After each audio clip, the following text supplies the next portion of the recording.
Oh, oh, ho, ho. Oh, good day, YouTube, and welcome to another episode of Brewdog United. I'm just copying the link here so I can send it out to a bunch of people. I did just send it to a few, so we'll see who joins us and who doesn't. Yeah. So what's going on, boys and squirrels? Everybody doing good? I know I'm doing excellent right now. It is 18 degrees today. Lovely, balmy 18 degrees.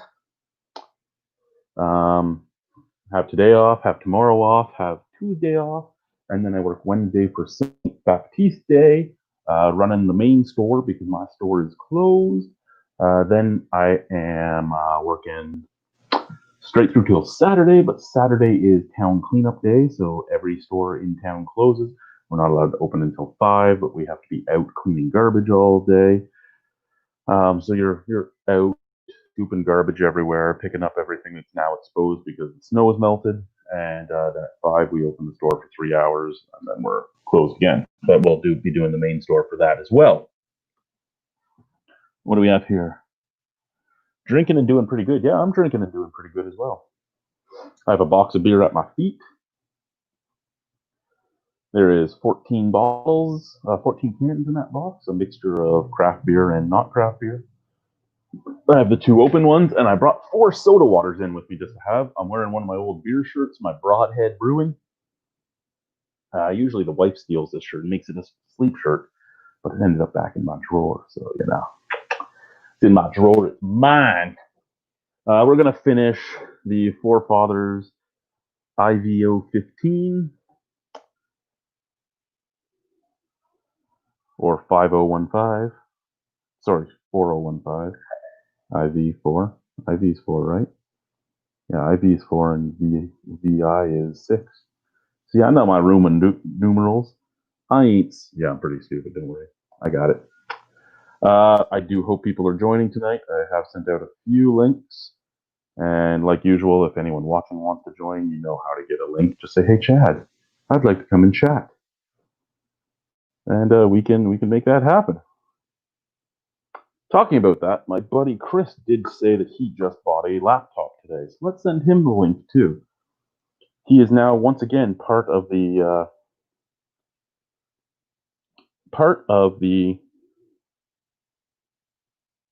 world, right? Like, there we go. StreamYard sent out to him as well. I sent it to Brian. He was like, "Can I join on my iPhone?" I'm like, "You should be able to. I can join on my I can join on my Android phone, and iPhones are smarter than Android, so."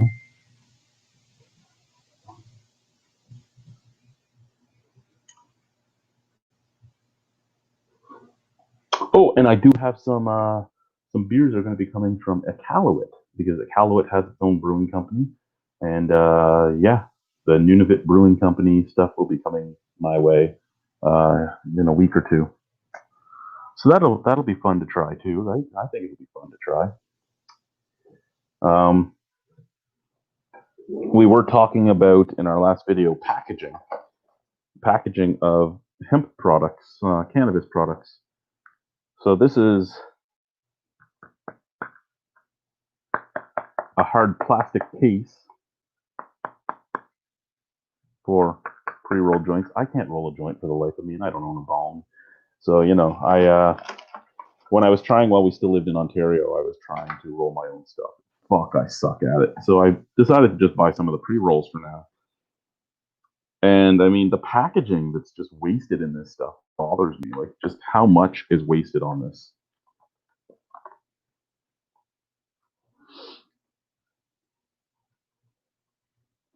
All of this here for one. Okay, so we open it up, we push in the tabs, you pull it out. All of that for that. All of this for that. I think packaging has to be relaxed just a little bit. And what's expected of your packaging must be relaxed just a little bit. I mean,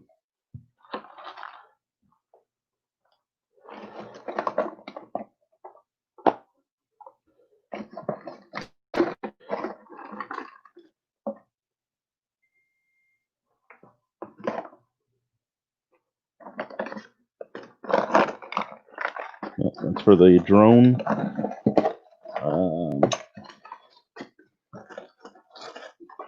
Any more in here? Oh, wait, we got the 5-pack still.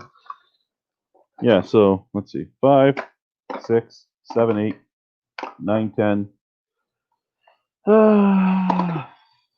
12, 13, 14, 15, 16. All of that for 16. All of that for 16. A pack of cigarettes has 25.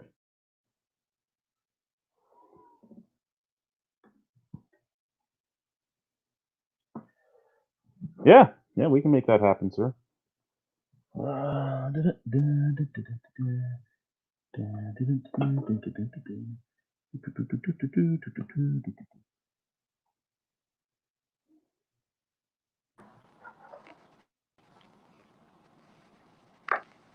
Ryan! Oh my God. What's going on? Can you hear me? Yes. Yes, Sitting I can. outside. I see that, sir.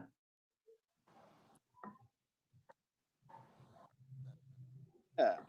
Yeah, there we go. Sort of at my edge of Wi-Fi. Oh, yeah, did you ever figure that one out? Kind of.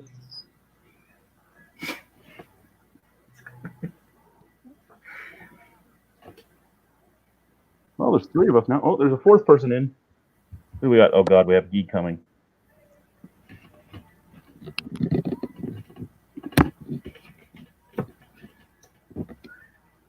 Haven't come yet. Maybe later. All righty. Sir, how are you? Could you? So, Guy, I know you've talked to Chris before. Brian, you haven't. So, Brian, Chris, Brian. Hi, Chris Nice Brian. to meet you, Hi, Guy. Hey. I'm back from the dead.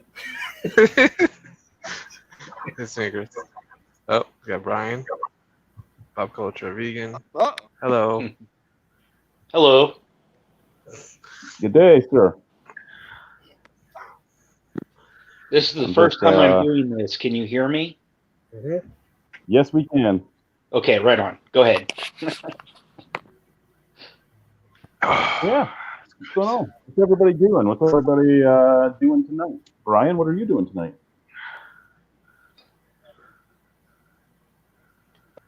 Brian's frozen. Am I Yeah. dropping out? Oh, there. That's moving. You might again. need to move 5 feet closer to your house.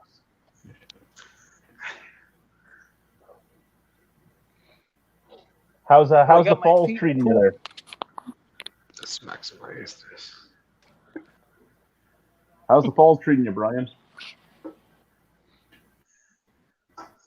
Okay. Move on to next in my list then. Hi, Chris. How are you tonight?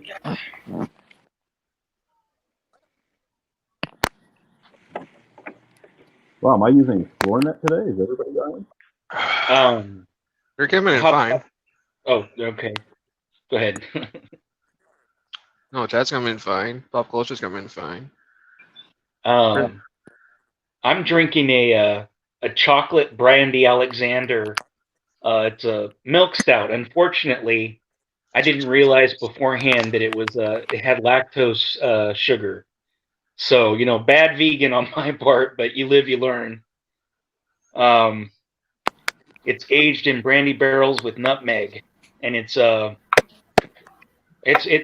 really interesting. Nice. How about yourself there, Dean?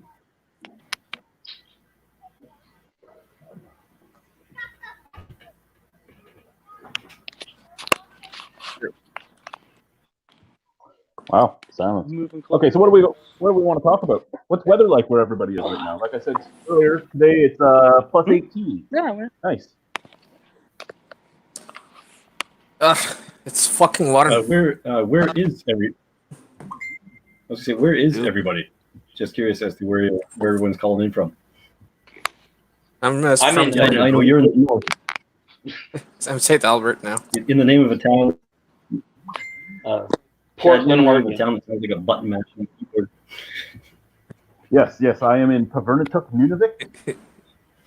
So it could have been worse. I mean, like I was supposed to be sent to Pangnattung or Resolute Bay or a bunch of other places. I got Pavernituk. I'm glad with Pavernituk. Pavernituk's great. If you're curious what Pavernituk means, it means where the place that smells of rotting meat.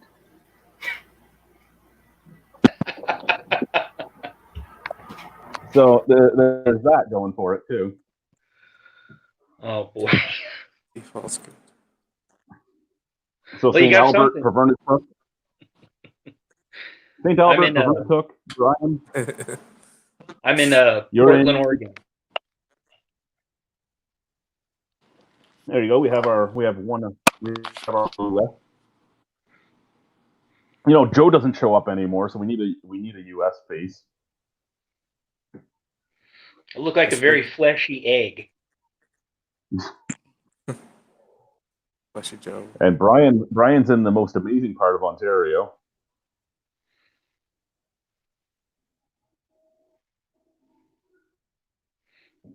I have a The part friend that has lives no in internet, apparently. Hamilton. Oh, you'd be close to where I used to be and where Brian is now. Right on. Because he's in the Golden Horseshoe. He's in Niagara Falls. Oh, okay. He has muted himself though, so he can't talk to us. He doesn't like us. And Chris, where are you at now? I am in Elston, Ontario, home of Lay's potato chips. Excellent. Fucking I approve. Frito-Lays. Frito-Lays, I almost don't want to sell them anymore because they come up here and a box of Frito-Lays has 15 bags in it. For the most part, every box that comes up has between 4 and 12 bags popped. So I don't want to order them anymore. Like Old Dutch, so Humpty Dumpty, they get up here and not one of their bags fucking pops. Hers gets up here, not one of their bags pops. Frito-Lay, I don't know if they use the fucking cheapest fucking like plasticky paper in the world or what, or they put too much air in, but the Air Inuit pilots fly up to such an altitude at such a speed, they all just burp. I'm pretty sure they have like a game where they just sit there and they just listen for the popping and they like cheers each other as they're going, yeah, another bag's gone, another bag. Right? Like, but you get here and you open up the box and you're excited because you're like, yeah, I have 15 bags of new branded chip. I'm gonna buy a couple and I'm gonna see how fast it sells. You open it up and there's like 2 bags. Oh, okay. You know, it doesn't come up too often, but sometimes in some select stores, you can still get Hostess Munchies. You remember those 3 little furry little fucks? Yes. Hostess Munchies. What type of snack is that? Hostess Munchies were a potato chip brand that were quite popular. They had a lot of ad campaigns. They had these 3 furry little monsters that were the bags of chips. And the rumor was that when Lay's bought them out, whenever Lay's screwed up on a bag of chips, they would relabel it as the Hostess Munchies and pump it out. So once in a blue moon, at some of these grocery stores like a Freshco and stuff like that in Ontario, once in a while you still will see a reemergence of the Hostess Munchies. Well, I did try to introduce Munchies to Pavernituk. I ordered a box, just one case. I'm like, I'll order one case and see if it works. And it came here, and I opened it up, and all 15 bags were popped open. Oh my god! So that was an entire distress, right? It's like, yep, all gone. Make a claim about it. Be like, Air Inuit doesn't know how to fly. Get yourself in trouble because you're snarky in your email. It was good. A pandemic of faulty potato chips. Yes. How much did it cost to get those potato chips up there? Potato chips sell for about, your sale price is about $8 a bag, anywhere between $6 and $8 a bag, mattering the brand. So just to give an idea, and that's getting some profit on top of it, right? So, Right. Yeah, it's not like getting chips up here is cheap, and the problem with the chips is the reason why the price is so high is lose so much of it too, right? So. Is that something that you sell at your store? Yeah. Oh, okay, right on.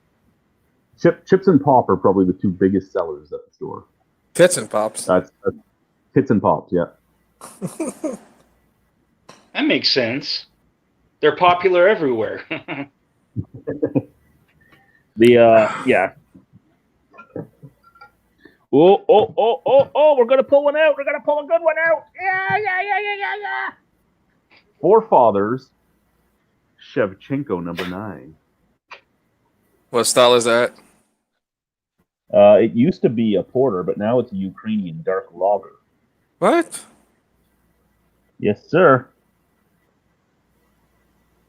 Brian says phone my phone couldn't handle the stream story. No, Brian. You have an iPhone, sir. That's why you need an Android, because iPhones suck. Hey, Brian, it was good to see your face, even if you couldn't talk. Brian, it was good to see you again. I haven't seen you in so long. Hopefully, I get allowed to go south and we can hang out. Hopefully, you show up. I'll try and get something going on in the Niagara region and probably in the Ottawa area too, because if we do get allowed to leave, we fly into Montreal, and we both have a lot of family in Ottawa, so we'll stay in Ottawa for a bit. We'll go pick up my kids. We'll probably bring my kids back up to Ottawa, then go drop my kids off with the ex-wife, stay in Niagara for a few days, and then drive back up to Montreal to fly back up here, if we get allowed to go. Come and visit Cousin Pascal. Where's Cousin Pascal? Rockland. One of my mother's ex-husbands was in Rockland. So does Dale. Remember? Yes. Shevchenko, Ukrainian Dunkel, dark lager. Rockland, Quebec? No, it's Rockland is on Ontario. Oh, okay. Half hour from Ottawa, east. Yeah, it's basically right along the border, but it is Ontario. It's a lot like across the river, you can see Quebec. Yeah, I lived really close to. Sorry about that. I lived really close to Rockland, California, when I lived in California.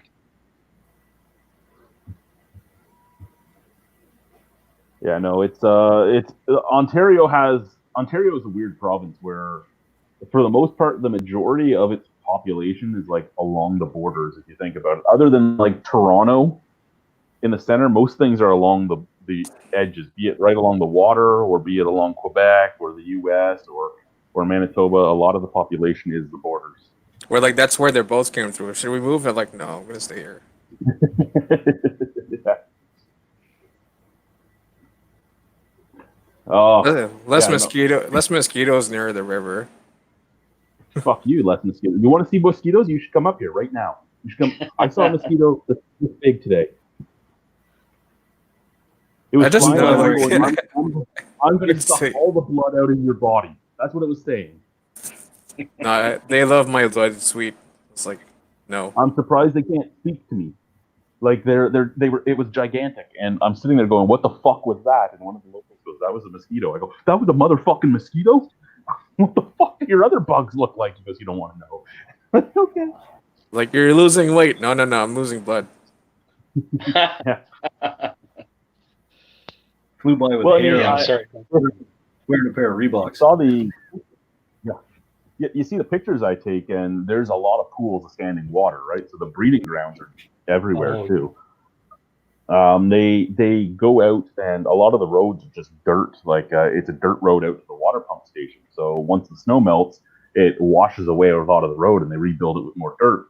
But a guy went out to try and control the mosquito population, and he dug a giant hole through the road to try and empty one of the water pools out, and it wasn't working. It wasn't working at all. boy. But I'm about 3 weeks away from my side-by-side getting here, and once that gets here, me, my drone, and my camera will go out on the land and take some more videos and pictures and all that. I do have a good 3-minute video that I did a few days ago, but so I'm driving the drone, and I fly the drone out over the bay, and then I'm like, well, I don't know if I'm going to lose control or not, so I should bring him back in. So I start coming back in, and I don't know what happened, but there was an interruption between my remote and the drone, and it was just hovering by my big boss's house, the only person in the town higher than me and my wife. It's hovering at her house, and I'm like, I can't go up, I can't go down, I can't go side to side or back and forth. Like, let's just hit the return to home button and hope that works. But it did. It flew right back to me. It was good. Windows Right beeping. Yeah, I'm like, no. Well, that first flight I had, the very first flight I did where I was landing it and it was facing that orange house, and then I turned it around and drove it out to the road. Like, yeah, I don't need that orange house thinking I'm spying on them, because there's always very nefarious people coming and going from that house. So I guess just spin the camera around. Just put like RCMP badge on it. They're like, oh, everybody starts running out of the house. They'd probably try and shoot it, man. Oh, this is such a good beer. I actually, go ahead. What's the ABV? Of Shevchenko, I think 5. Yeah, 5. Mm. When Shevchenko first came out, it was a Ukrainian porter. That was the very first year they came to the Albino Rhino Beer Festival. It was a Ukrainian porter. What happened was it stayed a Ukrainian porter until Curtis started brewing for them. And when Curtis started brewing for them, he's like, this is a really good beer, but I think it would be lighter and more drinkable if we used a lager yeast and lagered it. And they're like, no, we don't want to do that. So behind their back, he did one batch, the exact same recipe, but with that yeast. And when it was done, he had them try it, and they're like, oh, this is really good. What is it? He goes, that's the Shevchenko with the lager yeast. They're like, okay, this is how we're going to keep selling it from now on. So my buddy Curtis is the only reason this beer now exists as a Euro dark lager. That's good to hear. I've just out of the past, I've been searching again for classic lager beer. For some of the guys, they don't know me. I'm a former multi-award-winning homebrewer, and there's something about lager beer that I miss, because a lot of the major manufacturers that make lager beer have all diminished their beers, and now you're getting a lot of corn syrup and you're getting a lot of rice, and they become cheaper versions. And there's something about a lager beer that just has that classic taste. That's just enough of that little malt bite that makes it refreshing. So if you can go out and have a beer that's not a 1,000,000,000% alcohol, or something that's not hopped all the fuck, just beer that tastes like beer, holy smokes! I feel like I'm traveling to the end of the rainbow just trying to find good old-fashioned classic lager beer. Victor Brew made one like that. It's like, it tasted like the big ones, but delicious. Like, I was blown away for the style. Like 10 out of 10 easily. But for like a beer, it was just like one of those macro beers, but actually everything tasted good about it. Would you I'm not much of an aficionado. I mean, I know what I like. What is something like on the lower spectrum cost wise would you refer to as a lager, like a Pabst, Olympia? Are those lagers, or are those just malt beverages? They're getting tricky, because those ones are starting to get a bit more diminished too, and you're picking up on a bit more of the rice and the corn syrup. Okay. I think I would say out of for affordable lager beers that stay true to style, if you stick with the Polish brews, like your Tyskie, Tatra, beers like that. I think Moosehead is still pretty good, I think. No, he's in the U.S. though, right? The Moosehead they have in the U.S. is so adjunct down, it's not funny. Oh. Yeah, they're not the same beer at all. It's not the real Moosehead? No, they actually brew a second variant, and that's what they import into the U.S. Oh. Sadness. But yeah, for the most part, if you're looking for just true like lagers, be it a lager, Dunkel, a Pilsner, whatever you're looking at, you really want to look at a lot of the European stuff. So yeah, like Chris was saying, the Polish stuff, Tiski, Zavich, Lek, Tatra, all that type of stuff. Worka, if you want to go to a strong limit, but I don't particularly enjoy Worka. German beers, a lot of the German beers are still really, really strong and really good. Daub, again, I'm not a fan of Daub. I'm not a fan of like Pilsner or Urquell and stuff like that, but those are actual lagers that are fairly good, according to stuff. I'm not familiar with the name of the categories. I really like stouts and I really like porters. I've had a lot of different types of beers. and I know I've had to have had a lager. I'm having a difficult time remembering. I didn't recognize any of the names that you mentioned. So I'm trying to like put a name to a taste. Beers, there's several like categories of beer, but really they fall into two main categories. They're either lagers or ales. Main difference is the way the yeast works, right? One is a top fermenter, one is a bottom fermenter, one ferments at a higher temperature, one ferments at a lower temperature. But things like pilsners are lagers. A Baltic porter is technically a lager, but a regular porter is an ale.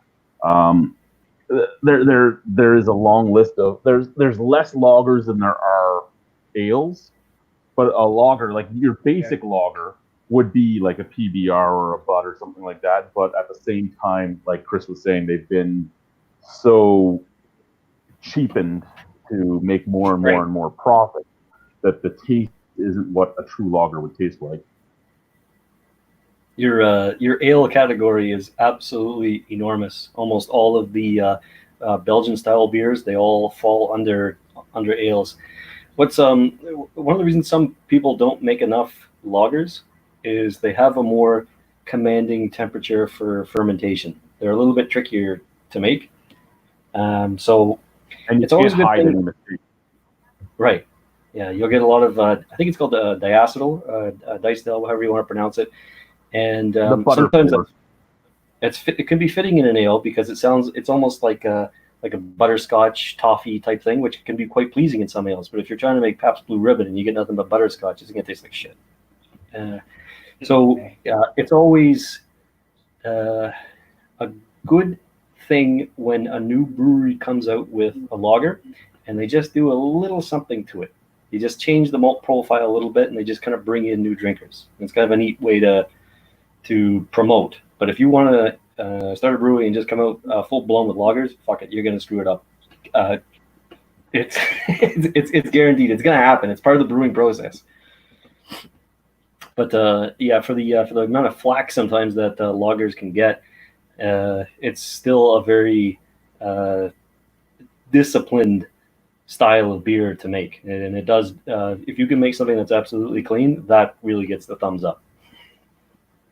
Well, I mean that's the other thing with lagers too, right? A lot of breweries, at least craft breweries, that don't have the size, don't have the capacity, they won't make a lager simply because of the time a lager takes to properly ferment out. Right. Like you can have an ale ready in anywhere from 4 to 10 days. A lager is usually going to be 14 to 21 days, even longer sometimes. I got a funny one. I think it was just a couple of years ago, maybe about 2 years ago. I had a James Ready Ice, and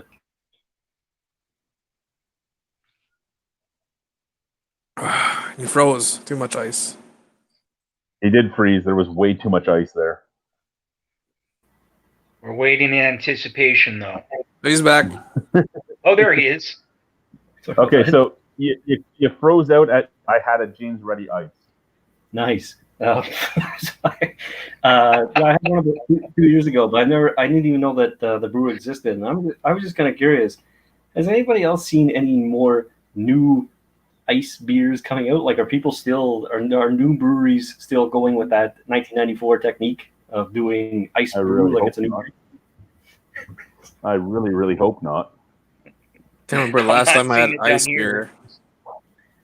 Last time we had it was Let's see, Bush what- Ice. Like that was a while back. What do I know you can get in Ontario? Molson Ice, Labatt Ice, Labatt Black Ice, JR Ice, Old Milwaukee Ice, Boxer Ice. What other shitty ice beers can you get in Ontario? Oh God! I got to give you a maximum ice because that doesn't even sound like a beer. The first five are like Maximum Ice.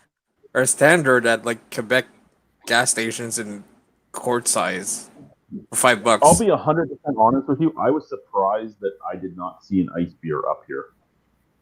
Yeah. Down here, it's natural ice. Natty Ice. Yeah, Natty Ice and Natty Ice Light. There's a Natty Ice Light. Yes, there is. I haven't Oh my purchased God. it, but it's out there. I kind of need that beer. Next time I go south, I need to go get that. What's the ABV on the light one? Do they know? Or did it Oh, I have no idea. I would imagine that the regular was pretty light itself. Jeez. It's a beautiful oxymoron.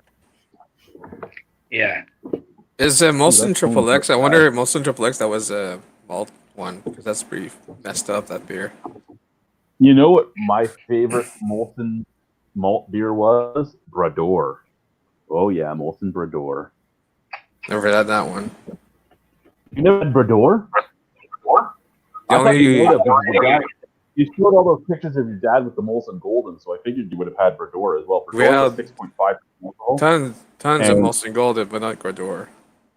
Brador was huge in the all the towns along the border, because what would happen was 19-year-old Americans who couldn't drink in the States would come across and buy a 2-4 of Brador because it was 6.5% alcohol and get drunk on that shit and then go back home. Another beer that was huge in Welland, at least, and that was the only reason why at the bar I used to manage we had it, because the Wellandites would come to St. Catharines to drink, was Molson Stock Ale. Oh, that was a pretty beer too. I miss some of those old beers. You know what I wish I could get up here? Old Vienna, but I can't get Old Vienna even if I ordered from Montreal because they don't have Old Vienna in Montreal. I was just going to say that. I was just going to say, are you that old Vienna kind of guy?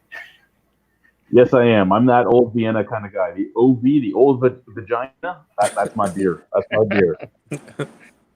I've actually tasted that one. I enjoy it as well. It is, and it's a budget beer in Ontario. It's one of the what's budget beer now? $32.99 normally. I don't buy What's- 2-4s what's- anymore. No. Well, I think $32.99 Moosehead's pretty cheap though. That's why.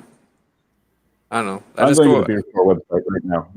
We'll keep talking. I'm going to the beer store in Ontario. Yeah, website. but yeah, for beer, I'll just straight for Moosehead 2-4. If I'm getting 2-4, Moosehead. For 6 or 12 or 24. Let me see how much on 2-4. Four. Now let's check the beer store Most website. of the time, if you hear a Canadian say they're talking about a case, they're talking about a 2-4, which is a 24. It's even harder when it's like me, because a case for me is a 12-pack, because that's all we're allowed to buy at a time is a 12-pack. And yeah, the price is, as you guys know, is stupid. Okay, Let's get to the so I bottom am of now on the. I don't care about cans and bottles. Okay, a 2-4 Moosehead bottles is $39.95. It's like $40. Yeah, $40. So I think 31 or 32 is the price on. I took the case off my phone so I could fly my drone, and the phone has the fucking like edge stuff, and I can't navigate shit. Everything I try to do, I fuck up. Like I can't even find Old Vienna on the beer store website because of the fucking shit I just did. Okay, I'm at Boxer. There's Boxer Ice. Yeah, get to Boxer the bottom of Ice. it, Chad. They got me punched. I'm not going to get a wink of sleep tonight until I find out how much a 2-4 of Old Milwaukee costs. Or Old Vienna. Old Vienna. Oh my God! There's a Bud Light strawberry lemonade now. Nobody told me this shit. Can you get that one in Quebec? I can't get that anywhere. What the fuck is this shit? I want that. I want the Bud fucking Nitro. I want so many. The worst part about living up here is I get excited about the stupidest shit now. I'm like, oh my god! Bud Nitro's in Ontario. Somebody go buy me some Bud Nitro. Explore all savings. What's savings? What exactly is Bud Nitro? It's Bud on Nitro. It's exactly what it says. It's Bud, the Nitro widget in it. Tiny bubble farts, just like Guinness, but with man. many Bud Wiener bubbles. It's gonna be horrendous, but I want it. Oh, old Milwaukee beer cans are on special. $37 for 2 for. No, get 10 of them. I'm gonna send my brother-in-law a message, and I'm gonna be like, "Can you go to the beer store and get me this and this? I just need like a can of each." Coors Light. Furnace room. No, I'm not even in. I'm in the F's. 1 second. This is gonna take a while. I don't know if it's Old Vienna or Molson Old Vienna that it's gonna show up as. What's Molson Ultra Light beer? I can have it Ultra Light beer. That doesn't make any sense. Gross. Or Steam Whistle. I like Moosehead and Steam Whistle, but Steam Whistle Plus like all day long. But no, they can't sell that. Steam Whistle Plus is the way to go. No, they can't. They can't sell that anywhere but at the brewery, and you need to know somebody to be able to get it. Fuck no, you guys. it's on the menu now James at the brewery. Ready Lager Draft. Oh, is it on the Lager? James Ready Lager Draft is out here. So James Ready put out a new beer. Hi, honey. I'm going to send your brother a message to try and get you some shitty beers from Ontario. Yes! That Wayne Gretzky ale is pretty gross. Don't get that one. But he didn't pee or poop in the house. No, that's not yet. The new puppy is driving us insane. This is the hardest dog I've ever had in my life to housebreak. This dog refuses to housebreak. Basically, you go outside and he'll piss and shit outside like 3 times, and then you bring him inside and he pisses as soon as he comes in. Then you throw him back outside and he pisses, and then he pisses in the house as soon as he comes back in again. 4 times. 4 times this morning he pissed in the house after he came back in. In a row. In a fucking row. Oh, Molson Canyon never has had a dog this much. 36 can packs now? Jesus. $56.95 for 36 cans. He just came in to tell me that he peed and pooped outside, and he has not peed or pooped in the house yet. So now's your chance. Riveting. You want to poop inside your house? Now's your chance. I told her, I'm like, look, this is the stuff we need to start doing. We need to start doing the hardcore training. He needs to be attached to somebody's waist at all time. And she's like, well, none of us want that. I go, well, then he's just going to keep pissing and shitting everywhere. I don't know what you want. I've never had to deal with this. I don't like fucking huskies. That's why I've never had a husky, because huskies piss me off. And I'm pissed off with this dog. Oh, excuse me.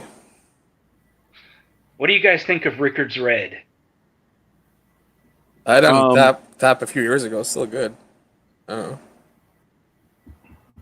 Do you like Molson Export? Is the question for the Canadians in the room. It's gotta go while you're drinking. Do you like Weddings. Molson Export? I have to. Do you like Molson Export? I do. How about you, Chris? Do you like Molson Export? Okay. Do you like Rickard's Red? My only thing with Rickard's Red is the carbonation. I mean, that is like, it's almost like absolute soda pop. Chad does this thing in his old beer reviews where he would put the beer next to his ear and you can hear the snap, crackle, pop. And it's just like it's super aggressive. It's a nice beer. But both of these beers that you mentioned, the Rickard's Red and Export, they're both good beers. And where we've come now in brewing and beer and what have you, with the amount of selection that we have out there, the unfortunate thing with good beers is good beers have fallen into the meh kind of pile, and we've forgotten that there's nothing wrong with good. So yeah, you know, if you had to tear the whole house down and the only thing you had left to drink was, you know, Hobgoblin or Rickard's Red or something like that, you're still doing okay. Like they're still good. And I always think for that. There's nothing wrong with food. Now, two things to say, right? One, the beer store does not have Old Vienna listed anymore, which really pisses me off because I was going to drink like 4 2-4s of OV while I was down south. Second is the reason I asked about the Molson Export after the Rickard's Red comment was Export and Rickard's Red are the exact same beer, just one has food coloring. Would you say that again, please? The Rickard's Red and Export are the exact same beer, just has food coloring in it. One doesn't. That's why I asked. And we found this out when we were doing an interview at Steam Whistle, and one of the Steam Whistle brewers used to be the head brewer at Molson, and I was asking him questions, and he looked at me and he asked me 2 questions. He goes, "Do you like Molson Export?" Yeah. He goes, "Do you like Molson Rickard's Red?" I go, "Yeah." He goes, "Okay." Because if you said no, that the joke's on you because they're the exact same beer. So yeah, that's good to know. And that was on camera, and I put that up on the internet, and Molson never found out about it because I never got a cease and desist letter. So I've never tried the Molson Export. When I lived up there in Alberta, Rickard's Red was kind of like what everybody had in their fridge, and whenever we went out, I get it on draft, and I'd Rickard's say Red. Yeah, it's nothing. We can't get it down here though. When did you live up here? It's been a long time. 1996. You okay. If you still have the what the fuck was it called? Third shift amber. I'll have to look it up on my YouTube channel, but there is a beer that Molson produces in the U.S. It's the exact same beer as Rickard's Red. Oh, really? That's pretty badass. It's just like Rickard's White and Belgian Moon, the original Belgian Moon recipe, were the exact same recipe. So when Belgian Moon, when Belgian, is it Belgian Moon in the U.S. or is it? Yeah. No, it's okay. Because they changed the name in Canada too because of Amsterdam Brewing. Amsterdam Brewing all the trademarks for names of beers that they thought people would be bringing up here, so people would have to buy them back from them or change the name. So Belgian Moon is known as something else up here. I can't remember what it is in Ontario right now. But Belgian Moon and Rickard's White had the exact same recipe. So what they did when they brought Belgian Moon up to Canada, because in Ontario and in the rest of Canada there is a law where you can't sell things that are the exact same from the same company under different names. So what they did was to just change the hop strain to basically an exact same variant of the hop, but it was a different variant number. So they were allowed to do it that way. Okay. I didn't know. Mr. Pop Culture Vegan, I've got a question for you. Throughout the States, it's not illegal to not post the percentage of alcohol on the bottle through certain states. I don't know if you have much experience with that. I didn't know that. Every beer that I have, whether it's just a common beer or a craft beer, it always has the ABV and it has everything listed on it. Okay. So you, I guess your opinion, you don't have much experience with it, but there are several states that don't they don't permit you to put the alcohol limit on the bottle. And I've always, for myself, I've always found that a little bit queer because if you make a Belgian porter and you make something that's like 9.5%. Too much ice. Too much ice in the Belgian porter. Anyway, what he's talking about, like in New York State, it's not necessarily required to put alcohol percentages on beers. So you can buy beer in New York State that don't have the ABV, and you have to go searching for it. And apparently the thought process is if the ABV is on the can or bottle, you will only buy the high ABV stuff. Now, my thought. You're echoing. I'm echoing. I think that's.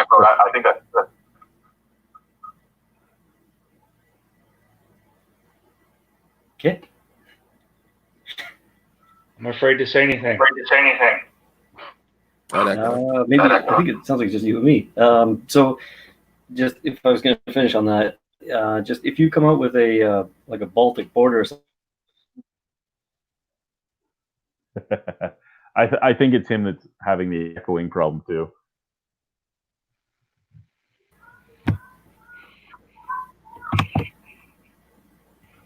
Hello. Hello. Just with things like being at a party, drinking and driving, stuff like that, people have a right to know just how much alcohol is in the beer. And I don't think it's fair to play cute with something like that if you make a super kaboom type beer and you don't tell people what the alcohol content is. I absolutely agree.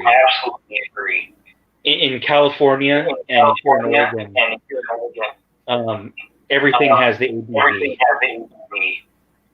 As it should. Yeah, I agree with you.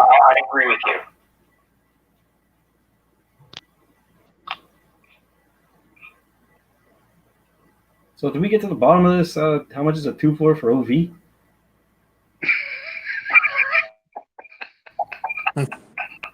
Just testing something. Just 1 second.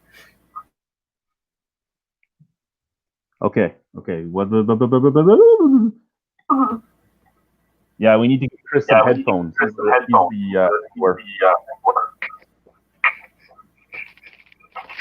This is like a David Lynch film.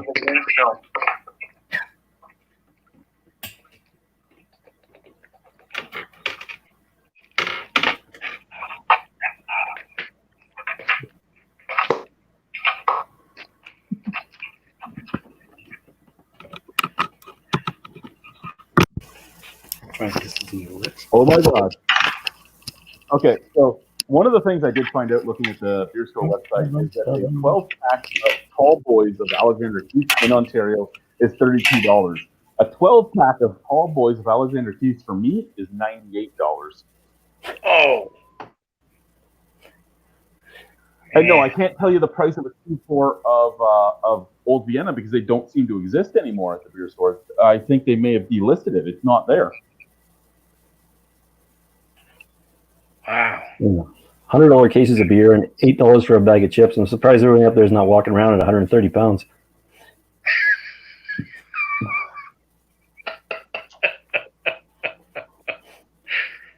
Right? Oh, man. Yeah, we have Old English, Old Speckled Hen, Old Milwaukee Light, Old Milwaukee Ice, Old Milwaukee, Old Flame. So yeah, no Old Vienna there. And in the Molsons, there's no Old Vienna. So yeah, Old Vienna is no longer available at the beer store. That really makes me sad. I don't know what I'm going to do. What the fuck am I going to drink when I go to Ontario? When you go in Ontario, I just drink everything. Molson Export, You know, Molson Ultra, I Molson could- Stock Ale, Molson Golden Ale. I could swear we have it down here, the Old Vienna. Don't tell me that. That's going to make me angry. How...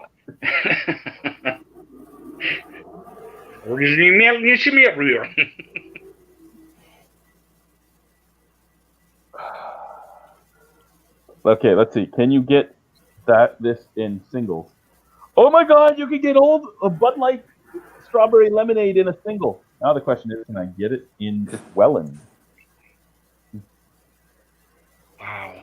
I'll check this stuff out later. I'm gonna go to the beer stores in Welland and see what new beers I can get my brother-in-law to buy me and send me. Okay, so I'm going to drink the Rickards Red, but I want to drink a flavor with it. Which one of my flavors should I put in my Rickards Red? I have lemonade, lemon lime, or orange. I can't remember. Will this not cause the beer to overflow?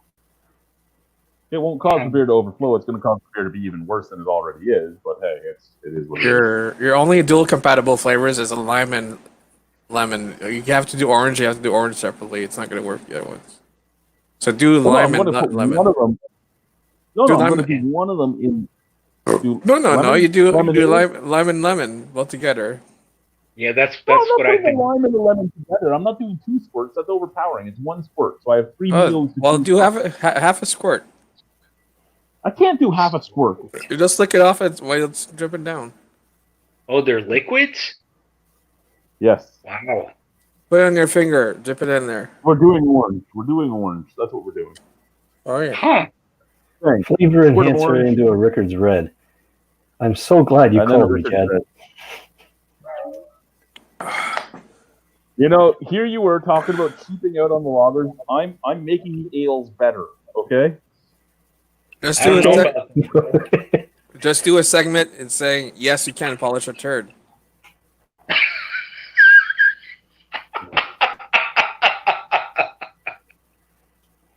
It smells really good. You're just doing like different mixes of the same shit.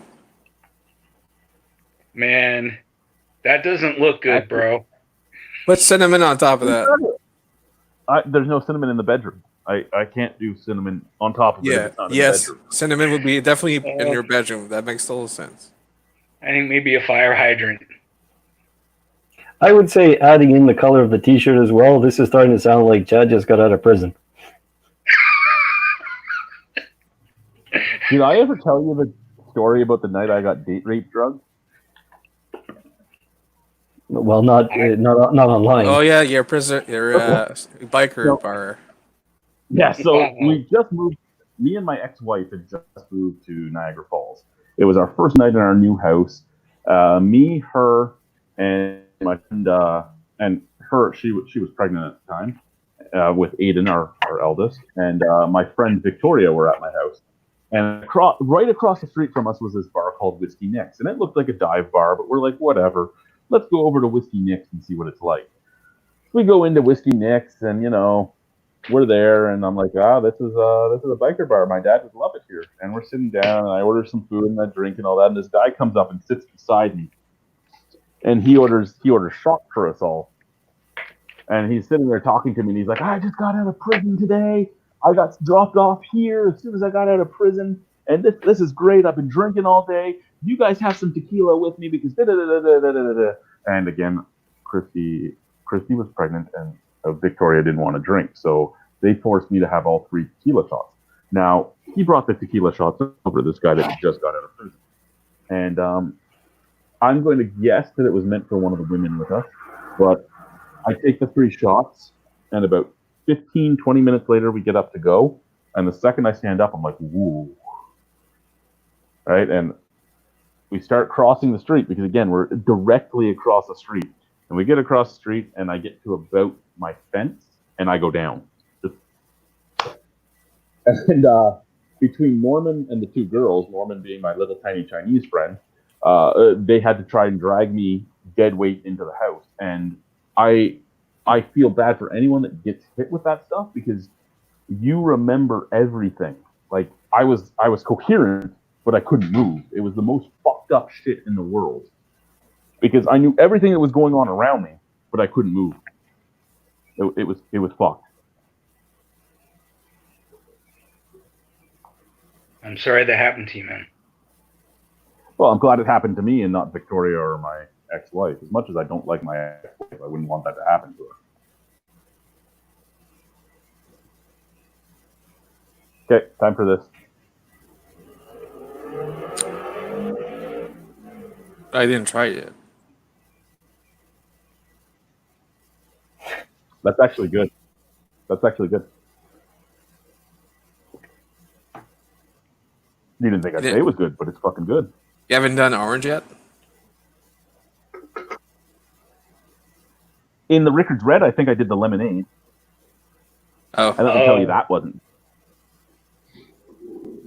Wait, you did that already? The lemonade? In the Rickard's Red? Yes, Yeah. A few streams back. Was that a positive experience? Did that taste good? No, it was not a positive experience. It was not a positive experience. Okay, well, that's unfortunate.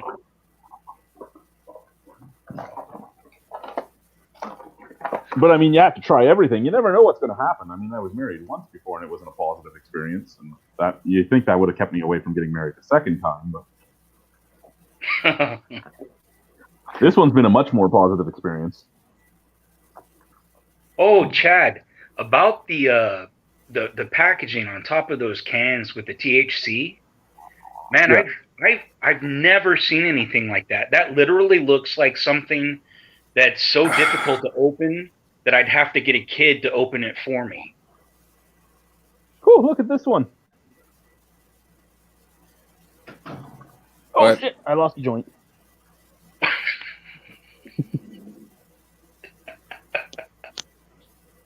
I found the joint. Oh man, you don't need the joint. No, I'm not having it right now. I'm just showing you the packaging. Like this is. Is I'm it not going to a use that word, but this is ridiculous. Pardon me?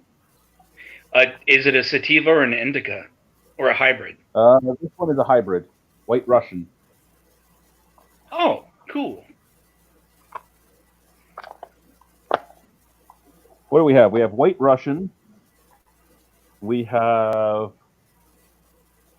Lemon Skunk, which is another hybrid.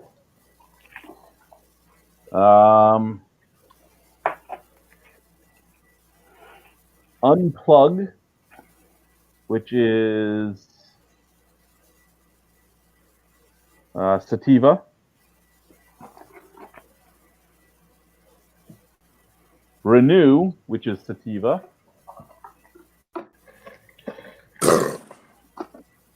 What else do we have here? We have White Widow, which is a hybrid. Oh, nice. Sativa Aces. Re-Up Shiskaberry. Oh, which nice. Is, I don't know what it is. It doesn't say. That's the one that doesn't say. Jack Hayes.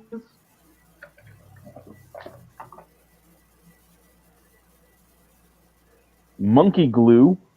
Jesus Christ, you got enough dope to create your own acoustic album in the bathtub tonight. Man. And what's this guy? Subway Scientist. Subway. I love Subway. Subway would be good right now. Wouldn't it? There's no fucking Subway up here, so shut the fuck up. I also have my Century Sam's. I'm gonna go there, open up a Subway. So I was sitting outside my store one night, smoking a Century Sam cigar, and this girl comes up to me. I have no idea how old she is because you can't tell the ages up here until they hit about 25, and then they look about 30 to 50. So this girl comes up to me and she's like, "Ooh, that's really big." I'm like, "Yeah, it's a cigar." She's like, "Is it big like you?" And I go, "And with that, I'm putting my cigar out and going back inside." And I went back inside. I would say, well, you can't tell I'm fat. No, I didn't want to do anything with that in case she was very young. So yeah, I just went back inside. I was just like, "Yeah, done."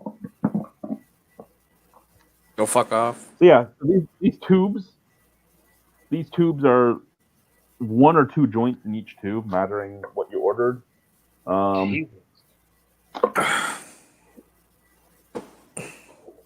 So that's the type of packaging you have to deal with. Like I said, this hard plastic one has 5 in it, but I have no clue how to fucking open it. I already broke the seal, but I still can't figure out how to open this shit. This is like fucking adult proof. This is to make sure that you're not fucking under any influence at all. We need to make sure that you're able to take this. You need to be a fucking rocket scientist to get into it. Even these ones, right? Like this is the Sativa Aces. So you break the seal, you open it up. There's a plastic container in there. If you're stupid and you just try to pull it, you're not getting anything. You got to push in the nub here. You have to push in the nub here at different angles, almost like you're fucking gripping like I don't fucking know, a fucking football to throw a spiral. And then you can pull it out, and there's 2 inside there.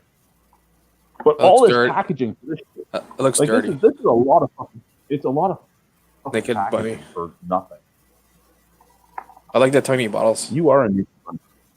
Tiny bottle. You have problems, sir. I love you. You have problems. Did you keep your wrench? You still have your wrench? Yes, Oh, I still have the wow. wrench. It's at the in-laws' house. I didn't bring it up here because you can't get bottles of beer up here. I had no need for a wrench. It's always used for a wrench. It's like if you want to train people doing dodgeballs, you can dodge a wrench, you can dodge a ball. Drinking in Oh, yeah, Canada, corn. what type of beer is that? So just a hopper. So just I think it's just IPA. Ah, okay. Thanks. IPA. Yeah. Oh, simple. my name's JC, by the way. JC, Penny. JC. Hello, JC. Double IPA. Don't mind me. I'm the crazy one, Oh, by okay. the way. I'm the French one.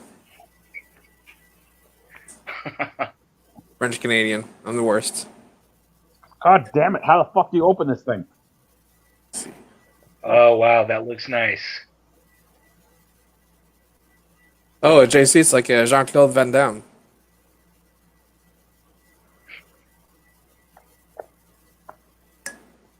Oh, that's dark. Yeah, that is. That's I'm not a dark. fan of IPAs, but that looks really delicious. So I got it open, guys. I got it open. It's little bullet Right fucking.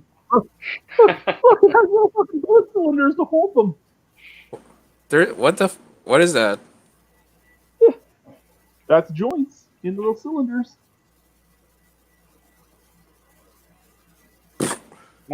My friend just posted a video of her getting this puzzle for her cat, and the cat figures out the different points of the puzzle, and it gets a cat treat. I think that's fucking like the human version of that shit. You figure out how to get into it. You have 5 of the smallest joints in the world. That is looks pretty small. Yeah. Now, Chris, before you think anything of this, I did. Before we moved up here, I was given some stuff to try and get off my antidepressants. I'm off my antidepressants now. This stuff actually helps me sleep, which is amazing. So when I go back south, I'm going to try and get a medical license, because if this stuff makes me sleep, I'll smoke it every once in a while. Right. Because that's my major problem, is not sleeping. I still use it. I'm not able to smoke it anymore, but I definitely use it, and it helps with the. It actually helps with the symptoms that my antidepressants and mood stabilizers cause, namely nausea. When you, for both of you, when you wake up in the morning, do you feel fresh? Since being off the antidepressants, yes. No, from the marijuana cigarettes. Well, like I said, since being off of it, it doesn't matter what I do. I wake up fairly fresh. Like today, I'm not a morning guy because I work midnights for so long. Today, I was up and moving around at like 7:30. It was awesome because I actually fell asleep. Okay. I eat it raw. I consume a fat like almond milk or tofu, and then about 45 minutes later, I just take a raw flower and I chew it a bit and put it under my tongue, and it's a nice.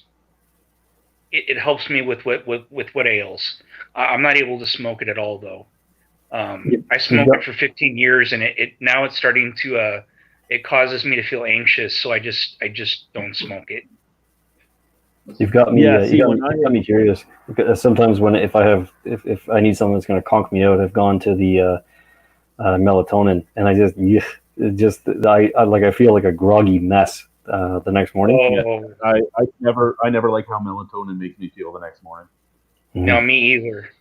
Melatonin for me is like what other people describe Vicodin. You know, the way it hits them, I'm not able to take it. It knocks me off my ass, or onto my ass rather. I like the gummy bears. Those are fun. Okay, so the first time I ever had true edibles was fucking Bubba and Jeff. And I don't know if it was one of the times you were staying over or if it was one of the times you weren't, but it was one of the beer festivals. Ooh. It was the night after the beer festival. We just got back to my place, and Bubba pulls out his gummy bears, and they had a huge THC factor. And he goes, "Hey, Chad, eat this." And I ate the gummy bear, and he goes, and like 5 minutes later, he goes, "Do you feel anything?" I go, "No."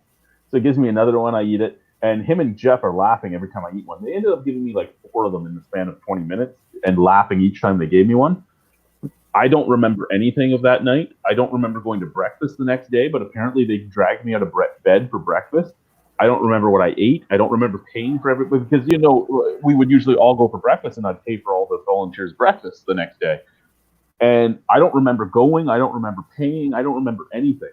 I don't even remember them leaving my house. And they left my house at like noon to go back to Armprior. But it was intriguing. Those motherfuckers knew what they were doing. They thought it was funny as shit. They're like, we got them fucking high. Yeah, the edibles are hard to gauge. I've found some that are really mellow, and others that are kind of, you know, in the middle. And then there were others that I've eaten, you know, less than they advise, and I was not a fun person to be around for about 4 hours. Well, I know the first time I had the weed beer that my buddy made. The first time I had that, Alicia told me I was never allowed to go near marijuana again because I was the most paranoid everything that she'd ever seen. Like I was like doing the roller coaster, you know, laughing then crying. And yeah, she's like, "Yeah, you're not allowed near that stuff again." So I think that was my antidepressant mixing with the drug, and they didn't mix well because I went off of those about 2 months ago. Because what my doctor was doing was once a year we were trying just to see. I would go off them just to see if things were better, because she didn't want me on them longer than I had to be either. Because I was on mine were basically poor man's crack. Like I was on amphetamines, so she wanted me off of them whenever she could get me off of them. So once a year we would try, and then we came up here, and I found out how long I'd have to wait to get some if I needed it up here. So I'm like, you know what? We're up here. I'm away from a lot of the stressors that I had in the south. Let's get off of these and see what happens. And I got off of them, and I haven't needed them since. So I'm excellently happy about that. And then I'm like, you know what? Now that we're off them, I still can't sleep, which is still making me cranky and making my mood just go in shambles. So let's just try this. This made me sleep. I'm like, okay, right now we have this, and I can go back south. When I go back south, go to my doctor and say, look, we've done this and this and this, and this is working. Can I please get the medical license? Yeah, man. Antidepressants, like, I'm really grateful for them, but whether you're on them or off of them, the chemical fuckaroo it does on your system, it's so intense. I'm glad you've got something that helps. Well, that's the thing, right? Like I like you, I'm very thankful for them. They probably saved my life. They probably saved my relationship with my kids. They probably did a lot of things for me. They probably helped me continue going to therapy and everything else that I needed to do to get to a better spot in my life. But at the same time, I am glad I was able to get off of them, and I'm glad that it was a lot of it was environmental. We both thought it was, but she has a psych degree, which is the good thing, right? She can sit there and she can go, okay, we should try this, we can try that. I think, right, that's the only good thing about that.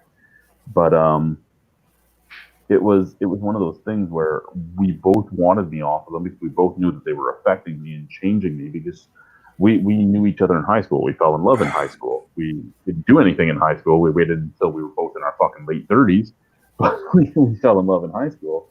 And so she knew what I was like before I started taking the drugs, and she knew what I was like when she met me and I was on the drugs. And she's like, you know, I would love you to get off of them and get back to yourself, but if you can't, you can't. If you need these, you need these. She's like, but you're not the exact same person that I knew back then. I'm like, I know. And like I said, it's great that I was able to get off of it. It's great that a lot of it was environmental, and I'm thankful for them, because I mean, Chris came to see me right at, like, pretty close to after my wife left, and I was still not in a good place. And I think a lot has changed in the 3 years. Yeah, that's a fun story with Chad and I. is we were talking about it, and I knew everything that he was going through, and he was going down and down and down. And then one day I just said, "Okay, you know what? Fuck it!" And I jumped in the pickup truck and I drove down to Niagara Falls. Probably 2.5 hour, 3 hour drive from where I was living. And the two of us we ate tacos. We went grocery shopping together. We did a couple of beer reviews, a couple of non-alcoholic beer reviews, and we just sat up. We were up most of the night just talking. So a couple of key words that Chad just brought up too when we were talking about getting off of antidepressants. So I can use one experience for myself. And the first time I ever had one, my doctor didn't want to give it to me, but he just looked at me like, I got to give you something. And I took one pill. I don't know what it was. And I was fucked out of my gourd for 4 days. And I was more depressed than I've ever been before. But the biggest thing that he said to me, and this is where I'm going to campaign on the word environment, was he said, "Chris, look at yourself." He says, "You're you're an athletic guy." He says, "The best thing you can get out of this, like the best medication, is social exercise." He says, "Go join a gym, go play on a hockey team, go play baseball, sort of thing, and just be out there and just talk to people and be active." And sure enough, I've never had to go back to any kind of antidepressants. I've never needed any marijuana or anything like that. If I can get out of the house and I can be active and talk to people and engage, to me that's still hands down the absolute best medicine. Right on. I think that's badass.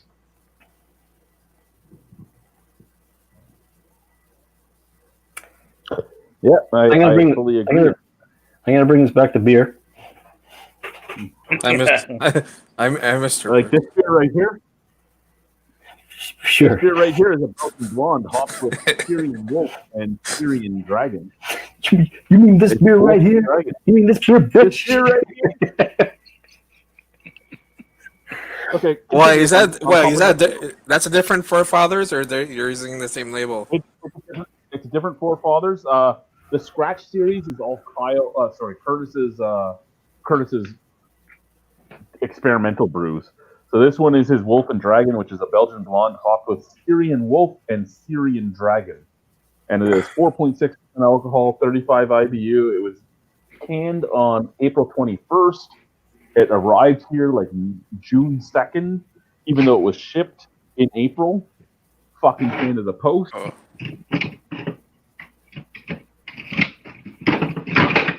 Syrian beer. And I'm not going to put any flavor enhancers in it. But yeah, JC would like this one. It's malty, very sweet. Tastes like raspberries, pretty much. So okay. I'm gonna take us a little bit back to ice beer again. Oh God! He's missing those ice. I want those ice beers. When you mentioned Old English is kind of a funny one as it travels through the states and goes through different liquor laws. And you can get Old English anywhere from 8% all the way down to 4%. It still comes in the humongoloid bottle. You can buy cans of Old English for, I think, 50 cents a can at grocery stores. Oh, so I'm thinking, does anybody here have an experience where there's a beer that they know and they've been able to try a different version of it? I heard you say a beer you know, but after that it kind of faded out. Sorry, a beer that you know, and you've been able to try a different version of it. Moosehead. Moosehead, certainly, yeah. Moosehead in Canada, Moosehead in the US. I'm going to take a quick one push poo while I'm gone. Chris is in charge. There was a funny one in Ontario, and we had a beer called I'm going back to ice beer again. Shit. That's all right. We had Lakeport Ice, and that was brewed out of Hamilton. And Hamilton, a bit notorious for its hard water. And when you would drink the beer, even just having it out of the bottle, it had a very metallic taste. I don't know what it tastes like to drink something out of a copper pipe, but that was the most distinct connection I can make with it. When Labatt Brewery bought Lakeport, it completely changed, and that whole taste was gone. And it was kind of nice to see something coming from a smaller brewery going to a big brewery, and no one likes the big guys and the sellouts and stuff like that, but they actually took the beer and improved it. Right on. As far as your question, I would say King Cobra. Okay, I'm familiar. MGD up until 2004 tasted about the same. Okay. Down here, at least. The 40-ounce version. Of course. There's another one that's not made anymore. I don't. Old English. MGD. Yeah, I don't remember the name of it, but there was another one that's kind of the same standard. I'll tell you a funny one. There's one called there's a Polish lager called Zuba, Zubr, and if you buy it by the month or every couple of months or whatever, you'll notice that the alcohol percentage of it always changes, and it's all over the place. But you know what? It's bloody brilliant because That's the one with the in bison, brewing, right? as brewing is, that's what the bison. Yep. It used to be As good. brewing is a science, That's not good anymore. when a major, let's say like a major brewery, and they put out a lager that says 5%, there is no fucking way that every time you brew, your stuff comes out at 5%, boom, on the dime. Yeah. So I've always respected the honesty from Zuba, and then when you take that knowledge and then you look at breweries like Labatt, and they come out with ice beer and honey brown and red and light and ice and all this kind of stuff. You can see what happens when a batch gets a little fucked up, like the alcohol comes out a little too high or a little too low, and then boom, it becomes the light beer. It becomes the dry beer, the ice beer, Yeah. the honey brown. Yeah, that's cool. That honesty, that being upfront like that, I dig that. Yeah, it's just kind of neat, and it just goes to show that even, like I said, coming from a major brewer, when they put something that's a clear percentage, 5% on the board, horseshit. Yeah. I mean, it's not like it can't be done, but it's up there. I've always been aware of that, and friends have always kind of debated me on, they couldn't do that. Their standards would be too stringent because they're corporations, and I'm like, it didn't taste like this last time.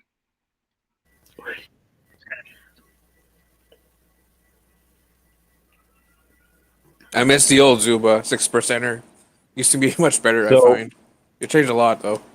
It's back then. It's all First over the and place, but I mean, foremost- it's still kind of stays in that 6% range. But you get your 5.5, 5.6, 5.7, 6%. For different beers, I tried all these macro beers, Ontario and Quebec. Quebec is much different than Ontario beers. Labatt 50. Labatt 50 in Quebec and Labatt 50 in Ontario are different. All the Labatts are different in Quebec. Labatt Blue is much lighter in Quebec.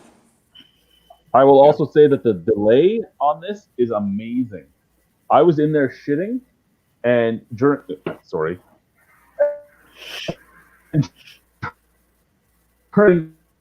that You're frozen. Your internet is worse than mine. That's bad. I have the worst internet, but you're just Still, Chad, you're on ice. You're iced up. You're in limbo when it left off with you were taking a shit. Yeah, now you're constipated the stream. I was gonna say that, but I'm like, I don't know him well enough. Oh, me and Chad are here, so there's no boundaries anymore. I wreck everybody's channel. Come on, Chad. Reboot that phone. Or something. I have 4 beers here I'm looking to choose from, but the writing is extremely tiny. Or show the cans. Oh, you dropped off this freaking chat. I have to move. I move center. We'll wait till it comes back. Is this back? Oh no, that's Project Arizonian pastries. Oh, that looks fancy. Does that have a ABV on there? It's probably writing tiny. The writing is too small. I'm not able to see the ABV. Can you show the two other ones? I'm curious. It looks like nice beer. Let's see. This one is how do you say GOSE? Goza. Yeah. Blueberry This one- Goza. That sounds interesting. You've got an interesting mix here so far. 4% ABV on that one. The Goza. Yeah. Yeah, and then let's see. Ooh, I'm kind of new at this, guys. I apologize. Hold on a sec. Oh, you tried double fist. Don't double fist. Oh my god.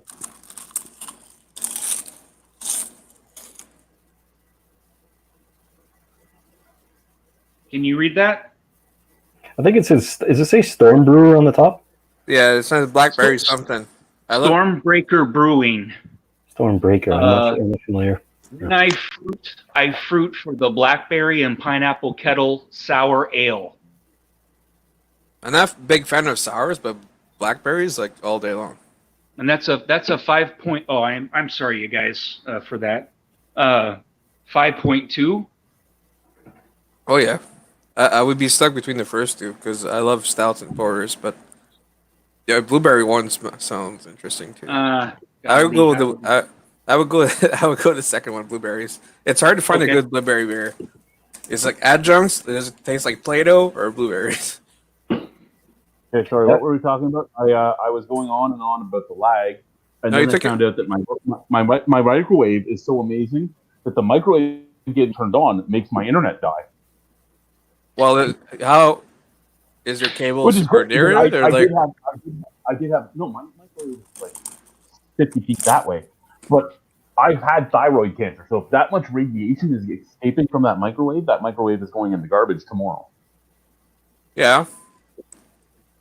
You buy a microwave in town? They came up with the house. Around $4,000. Yeah. Wow. There's not a Walmart at the Yuktuk? No, I'm the Walmart. So what's the decision, JC? What'd you come up with? You know when you make have you ever had a smoothie that you make with fresh blueberries, and ice, how it tastes much fresher than if you get frozen blueberries? You can just taste it and smell it. Okay, I've done quite a bit of brewing with blueberry as well. It feels like I just kind of took a handful of fresh blueberries and put them in my mouth. There's a really subdued hoppiness. I don't like IPAs at all, but I mean this hoppiness is right in your face, but it's enjoyable. It's not offensive.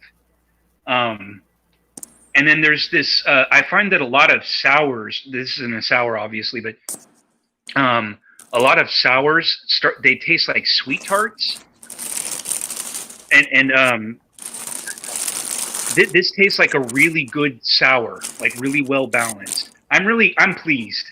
I had a barley wine for the first time earlier.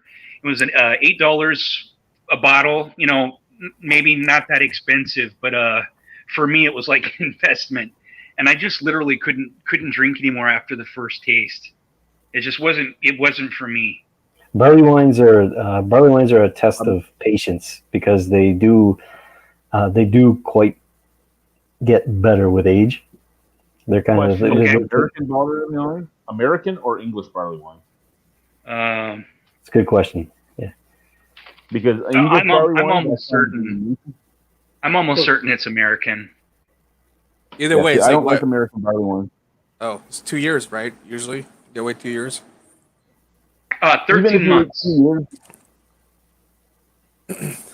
is what I mean for this. 2 years on an American barley wine, you're still going to get like a hop punch in the face because American barley wines are just hopped out the fucking ass, where English barley wines are all malt. So that's why the English barley wines do seem to age so much better. Quebec barley wines, holy shit, boom. face explodes. I should try that because Brewdog actually ships out beer. But I always end up spending $100 whenever I go to that store. Wow. Shut the fuck up! I'd love to just spend $100 and get a whole bunch of new beer. I can spend $100 and get 12 fucking. You would never want to leave that store. I was like, Chad, let's go. You're like, no, I'm sleeping here. Take it off my pants right now. Actually, speaking of $100 in beer, is Brewdog out in Scotland still making beer? These are these guys that JC. If you don't know about these guys, they really took a stab at making like the world's strongest beer. They made like 60% alcohol type beers, where the beers were actually like frozen and distilled. Wow. Very expensive stuff. I think Tactical Nuclear Penguin was the first one that really kind of came out at something at like 40%. But Chad, do you think there's, as far as you know, they're still going? Oh yeah, they're still going. They were trying to get on Dragon's Den at one point, and now that they're worth like $1 billion, they're making fun of the Dragons for not letting them go on Dragon's Den. I see. But Think the Bismarck, I think, was their highest. No, End of the World was their highest ABV one. End of the World was the one that came in the dead taxidermied squirrel. Right. So if you bought End of the World, you got a taxidermied squirrel with a fucking bottle of beer shoved down his throat. It's from Block 15. I just realized where I put it. It's from Block 15 Brewing Company, Hypnosis, barley wine, ale matured in cognac barrels, 500 milliliters, bottle conditioned, 12% alcohol. Brewed with specialty English malt. This rustic barley wine was matured for 12 months in freshly emptied French cognac barrels, imparting an entrancing complexity that features notes of plum, caramel, red flame raisins. Okay, all right, that's fair. Marzipan, orange marmalade, and a whisper of barrel character, whatever the fuck that means. Well, generally oak and vanilla would come out. Here's my one thing, right? And most people that watch me enough know this. I hate tasting notes. I hate tasting notes being put on things. You know what? Tell me how you made the beer. Tell me what you put in the beer. Don't give me a tasting note. Let me decide what it tastes like myself. Because tasting notes are psychosomatic. A lot of times you'll put a tasting note on there and somebody will taste something that isn't actually there. Where if you do that same beer blind, you don't taste any of that. Now, I've seen a lot of lost people with LCBO. They ask weird questions, so they need a sheet like that. A lot of people do. Because it's like, what's a barley wine? I have to read what it tastes like. I can't decide for myself. I have to read the ingredients, Chad. Come on, Chad. I need the cheat sheet, Chad. Just buy it and find out if you like it. There you go. No. I gotta ask the salesman, Yes. Chad. Yes. Don't make me knife you. Diddly potatoes. JC, if that's a beer that you want to try again, definitely just by the description anyway. It sounds like a beer that you could put down for a couple of years. I would chug that one. That sounds really good, though. That beer. I definitely tasted it, and I thought, with time, there was a time I didn't like Guinness, and I really love Guinness. It's a good go-to beer. It's a great stout. This is stuff when I first tasted, I'm like, if you take another taste, you're never going to be able to come back to it. Did it taste a bit hot? Honestly, man, it tasted like spoiled liquefied rye bread. It's missing something for sure. It was heinous. I just assumed I didn't have a refined palate. But I was like, yeah, no, this isn't something I can take a second sip of. I give. I'll be honest, there are beers where I've done the same type of thing. I'm like, yeah, nope. The one that's always amazing is the one from Quebec, the Yves or Jack Rabbit Brewing in English, but like that's like maple brown sugar. It's like Welch's Oh, La candy. Pen. The Yves. I think you've given me one of their beers. Oh, I did try with you, I think, or I sent it to you by beer mail. Yes. You guys are Either it's sent like, it to me or we drank it together. and you reviewed it with, is it not the Reverend? It was with the one who does who brews beer. The one that brews beer. There's a couple that brew beer. Tattoos. Devin? Tattoos and brew.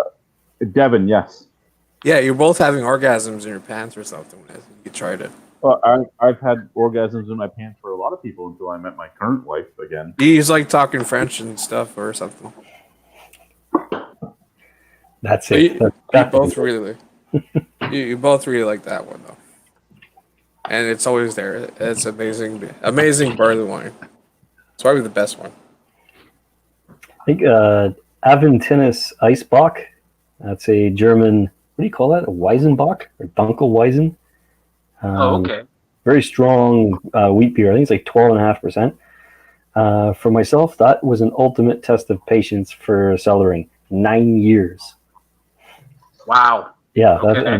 that thing certainly held up. I've done some beers 5-6 years, but 9 is still my highest. Hey, I'm giving myself a for that. Right on. You There know was my feelings on all that, right? If I buy a beer, I should be able to drink the beer right away. I hate when companies sell me a beer that they expect me to cellar for 3 or 4 years. No, you sell me a beer when it's ready to be consumed. Right. And I mean that came up with the Beard of Zeus from Great Lakes Brewing. Amazing beer. Kyle, the owner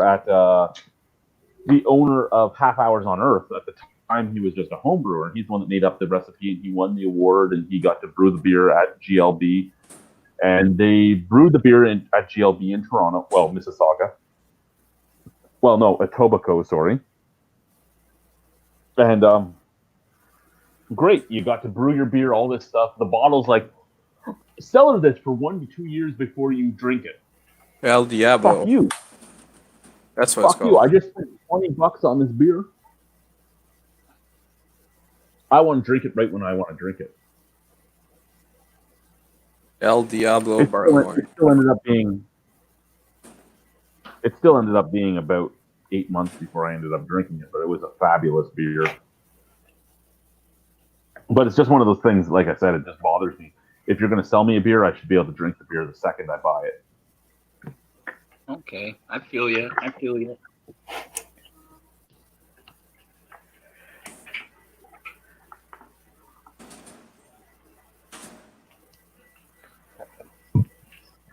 Excuse me.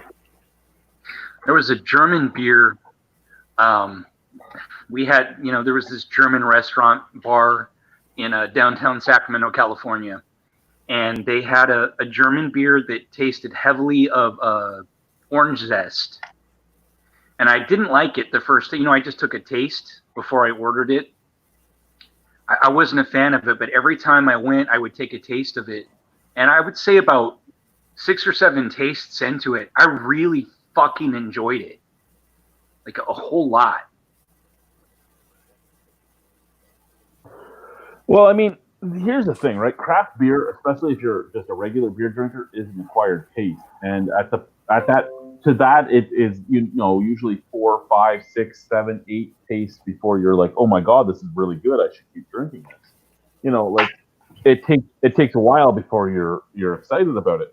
That being said, I brought beers over, and the videos ended up not working out because his internet was worse than mine, and kept crashing and this and that. And then we were doing a video, and we were doing it offline to do the video, and then people started pounding on his doors demanding him to sell chips and all that, and then cops. So the videos ended up all getting tossed out.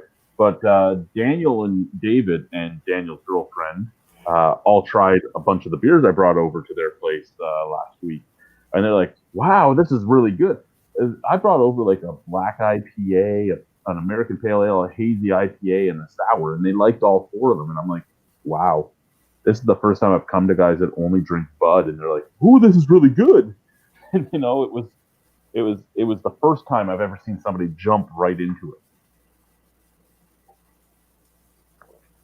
Be right back. Be right back. BRB. My phone just went off. Let's see who's Facebooking.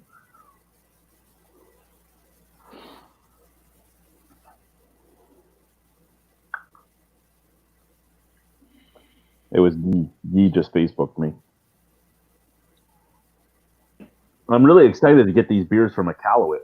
I don't know when they'll get here. He's going to ship them later this week. He works for the same company I do, so he gets paid the same day I do, which is Wednesday. So he's going to buy them Wednesday, and he said he's going to ship them out by Friday. So I'm going to figure I'll see them sometime in July because they'll have to go to Edmonton first, and then from Edmonton out to Montreal, and then from Montreal up here. So we'll see. Even though Iqaluit and Pavernatuk are really, really close, there's no direct flight from Iqaluit to Pavernatuk, right? Iqaluit goes to Edmonton and then to the east. So at some point I'll see that package, but hopefully it's before I go on vacation. But I mean, even if I go on vacation, they hold packages up here for like 3 months before they get rid of them. So it'll be fine. But we'll probably give our bosses our mail keys and be like, pick up our packages for us. And I'm getting a ski canister. There's going to be a ski canister dropped outside my house for me to park my Skidoo in and my side-by-side and my kids' bikes and all that. So I talked my work into buying me a sea canister. I'm excited to get a sea canister. Is that Lee? Is that Lee from out east? Lee? What? Who's Lee? Where? Oh no, sorry. I thought you mentioned that the person that was messaging you was Lee. No, Guy. Oh, Guy. Sent me the El Diablo. YouTube. Yes. Back look at his beard. Devin's beard. It's like, sorry. It's like, holy shit. Yeah, Devin had an amazing beard, and then he shaved it all off, and he has an amazing beard again. Oh. Devin took the job I was offered. I was offered a job brewing at Innocente, and Devin jumped on it because I was like, yeah, I have a family and kids, and I wish I had taken the job, but I couldn't. I legitimately couldn't. I had 3 kids at the time to pay for, and I had full benefits at the casino and this and that, and yeah, I just couldn't do it. How long has Devin been brewing? He's been brewing now commercially for, I don't know, what year was that video posted there, Guy? Date? Where the fuck did I send Yeah, it? the date. You sent it to our group chat. I'm going to guess before Guy tells me, I'm going to guess 4 years he's been brewing? Commercial. Wow. 3 or 4 years? Go back in the chat. Open the link. Uploaded August 22nd, 2014. 2014. Okay, so he's been brewing for fucking, yes, 5 years. 5 years then. So I think I've spoken with him once or twice. He's a little skinny guy with a great big humongoloid beard. Yes, that would be him. Great description. And tattoos from head to toe. Right, I got him. He used to work with the Reverend at the tattoo parlor. The Reverend was a manager at.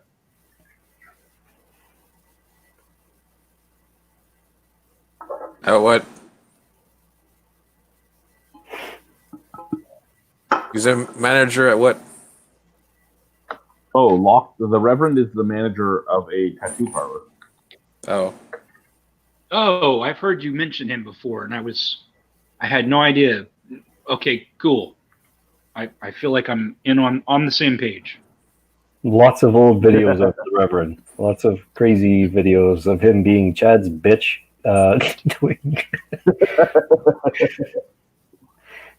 When we used to stream on Justin TV, he hated the internet back then because the internet would always talk us into making him try things that he didn't want to try, be it beer, hot sauce, whatever. He's like, why? Why do I have to be liked by the internet? Why can't I be hated? If I was hated, you wouldn't want me to do this. But we've had some great. The guy finds pizza sauce spicy, and we've had him do some super hot sauces. and it's come to amazing fruition. Like him staring at the camera, looking like he has died, and I'm pretty sure he did die inside having that sauce, and he had like a drop of it. And you know, James would do the sauce with me too. And James, the cartoon, he loves hot sauce like me. And he's like, "Oh, that sauce is neat." And I remember Lachlan when he said neat. Neat. My tongue is on fire. It's not neat. It was great. But the Reverend was one of 4 of us that are technically ordained reverends. We're all internet ordained, but it's still technically legal in a lot of places in North America. Yep. I'm going to have a beer. I'm going to have a bud. A bud. With what flavors?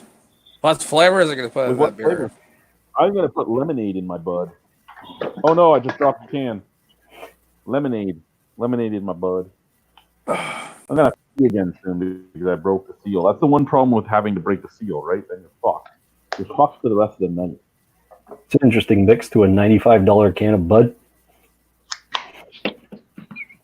It's a $64 12-pack for like a $5 can of Bud. It's like I'm at a bar in the south. Yeah, it's bar prices, $5 a can. So just tell yourself you're at the bar. Well, I had some locals come up to me and they're like, "Hey, you used to manage bars in the south, right?" I go, "Yeah." They're like, "You should open a bar up here." I go, "Yeah, that's not happening."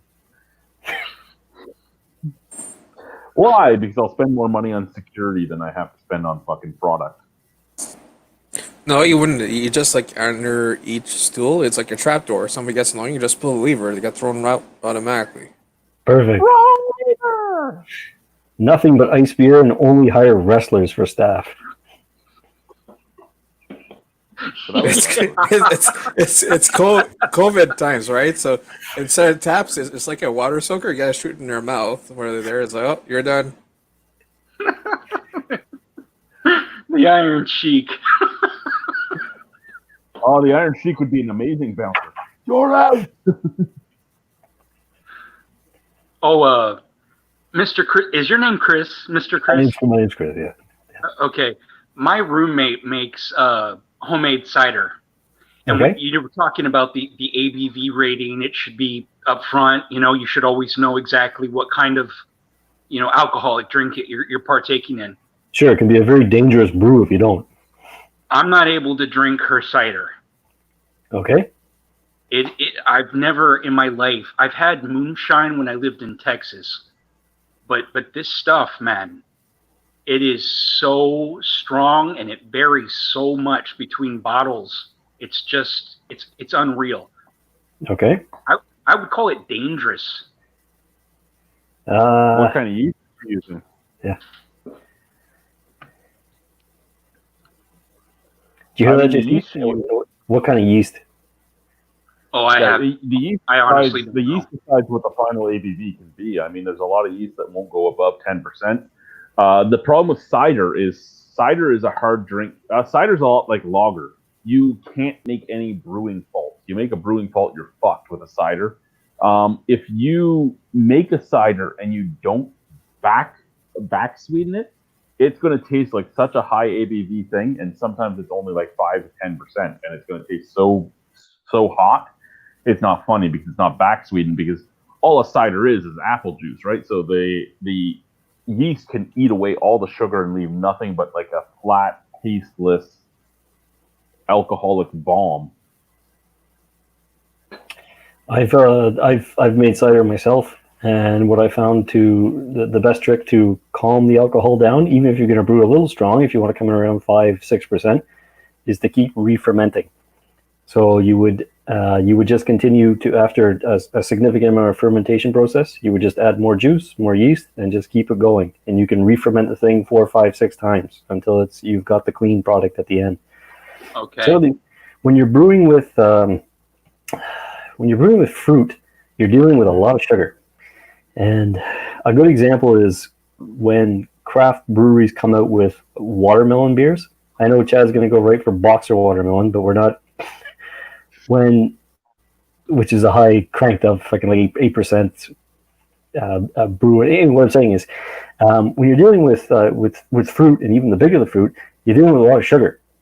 So that's why when you have a beer like a watermelon beer, like a watermelon lager, watermelon wheat, the watermelon usually comes in a little on the weaker side for the character because it's been worked down. If you just went full on watermelon beer, you'd be on your keister staring at the rafters. So there's a. I'm going to pee again. Okay. Sorry, you continue your story, but he's in charge this time while I'm gone. That's a bad idea. No, just keep talking about the ice or whatever. All right, Guy, tell it like it is. No, I have nothing to talk about. I'm drinking sweet French Canadian IPA style because they go always malt forwards. It's like you're just brown sugar. That's all it tastes like. Well, this one tastes like raspberries, but I know I call it Quebec French IPAs. It's always super sweet though. Quebec French IPA. Because if you go to Montreal, all their IPAs are like this dark. They don't do much West Coast or whatever, except for Saint Ambroise. It tastes nothing but pine. But everybody else, it's always like, oh, having an IPA. No, it's like Werther's candies. They're always like super sweet. I would say for a title like Quebec French IPA, keep it in Montreal. If you come to Alliston Potato Country and you go and ask for that at the bar, you are going to get your fucking ass kicked. Yeah, but Quebec French Werther candy is IPA. What? No, if you go to Quebec City, it's like Quebec. All their beers are like fucking crazy, super sweet. Like I'll have to order again. I think it's Bialdimon. It's a stout, but it has absinthe roots in the beer. And that was Oh wow. first time I hated it. After I had experience with beers, like Guinness, like I chugged 2 liters of Guinness, 4 minutes 44 seconds. Then stouts are no problem.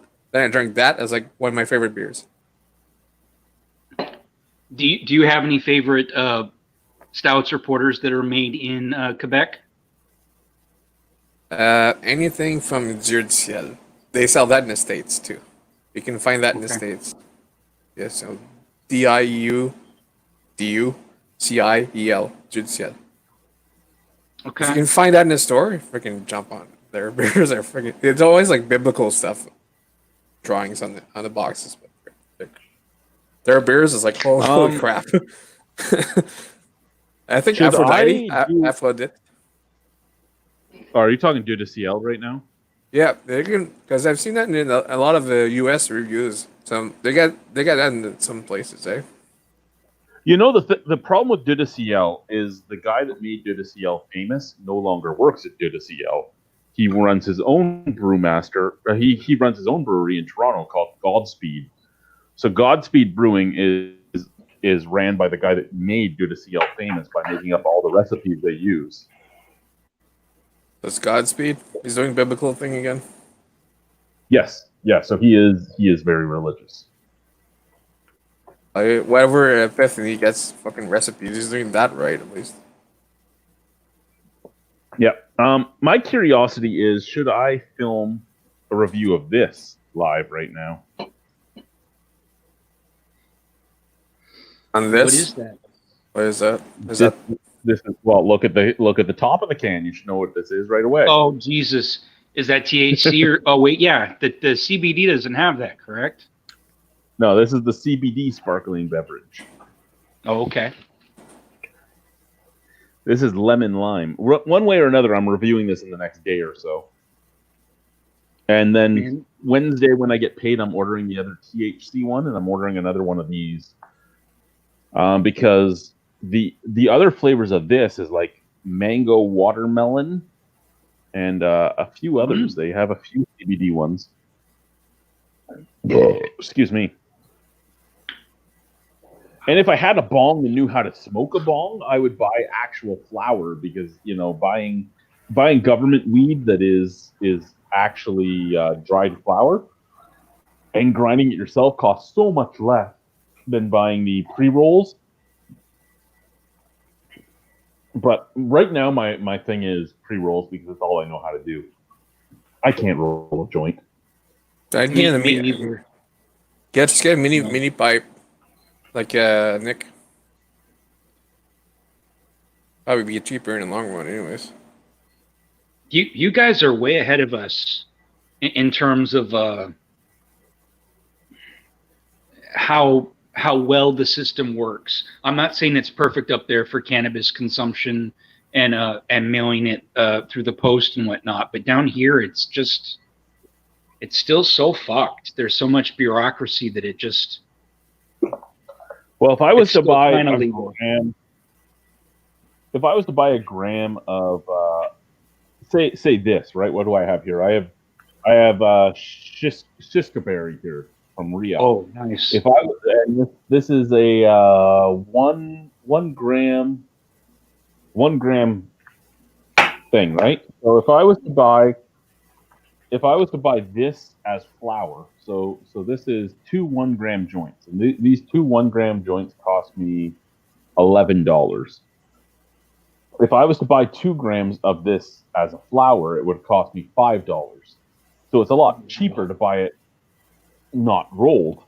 The problem being, again, I fucking suck at rolling, and the packaging of this is a big tube, right? Like you see this big tube. Well, the package of these as a flour is a fucking because I ordered it in Ontario when I was told to try it. It's like a jar. It's a jar like this big by like this big with a big old plastic lid that you have to twist off, and then you have to rip the. So, and then there's this little tiny flour inside it. But in all honesty, like I said, if I find a way to ingest this without the pre-rolls, it's cheaper for me, and that's the way I'll end up going. Now, here's the thing, right? Now, remember, I'm in the Arctic, okay? So, again, this is 2 1 gram rolls, okay? 2 1 gram pre-rolls.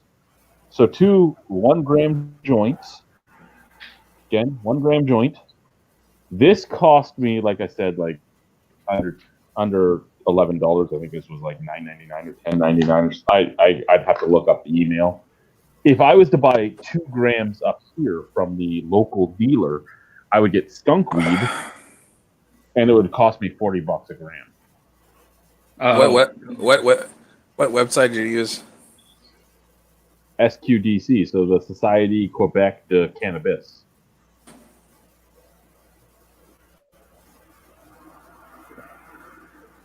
That's a Chinese site.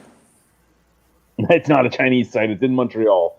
It's the same as the SAC, except it's about cannabis. SQDC.com. It's a Chinese site. So, just like when I bought my stuff in Ontario, I was buying it from the Ontario Cannabis Store. And the Ontario Cannabis Store was kind of the same. The pre-rolls were like triple the cost of just buying it as flour. I wish I had brought my grinder up with me, but I never thought I'd be smoking up here. And then when I came off my antidepressants, I'm like, let's try this. And like I said, it started working for me, and I'm like, awesome. So, I mean, this is... You can order 30 grams at a time. 30 grams basically costs you about $120. Mattering what you're buying. Like I can buy stuff that's cheaper, but $120 is average for 30 grams. Between 120 and 180, but 120 is the average because I don't buy the high end stuff very often. Like I said, I'll buy some of the stuff. Like I have the Subway Scientist. This stuff was like $20 for a gram. But it's also supposed to be the highest THC stuff that they sell up here. Well, not up here in Quebec. So I thought I'd try it just to see. And actually, I haven't even sniffed this stuff yet. Let's give it a sniff. Let's do this. Oh, that smells horrible. So I'm gonna have to go through the ones that I bought and look up the terpenes that are in each of them, because I am noticing there's things I like and things I don't like. This smells a lot like full-on black pepper, and that's the reason it smells horrible, because who wants to smoke a fucking thing of black pepper, right? But again, it's a full gram.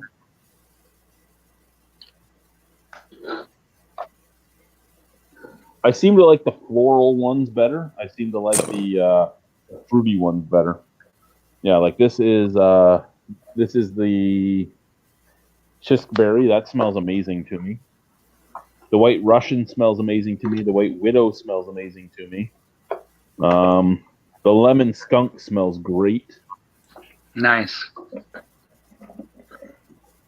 But there are ones that don't smell great. But that's what I'm doing, right? Right now I'm going through for the first month or so. I'm just going to order like one of each thing and see what I like and what I don't like, and then go from there.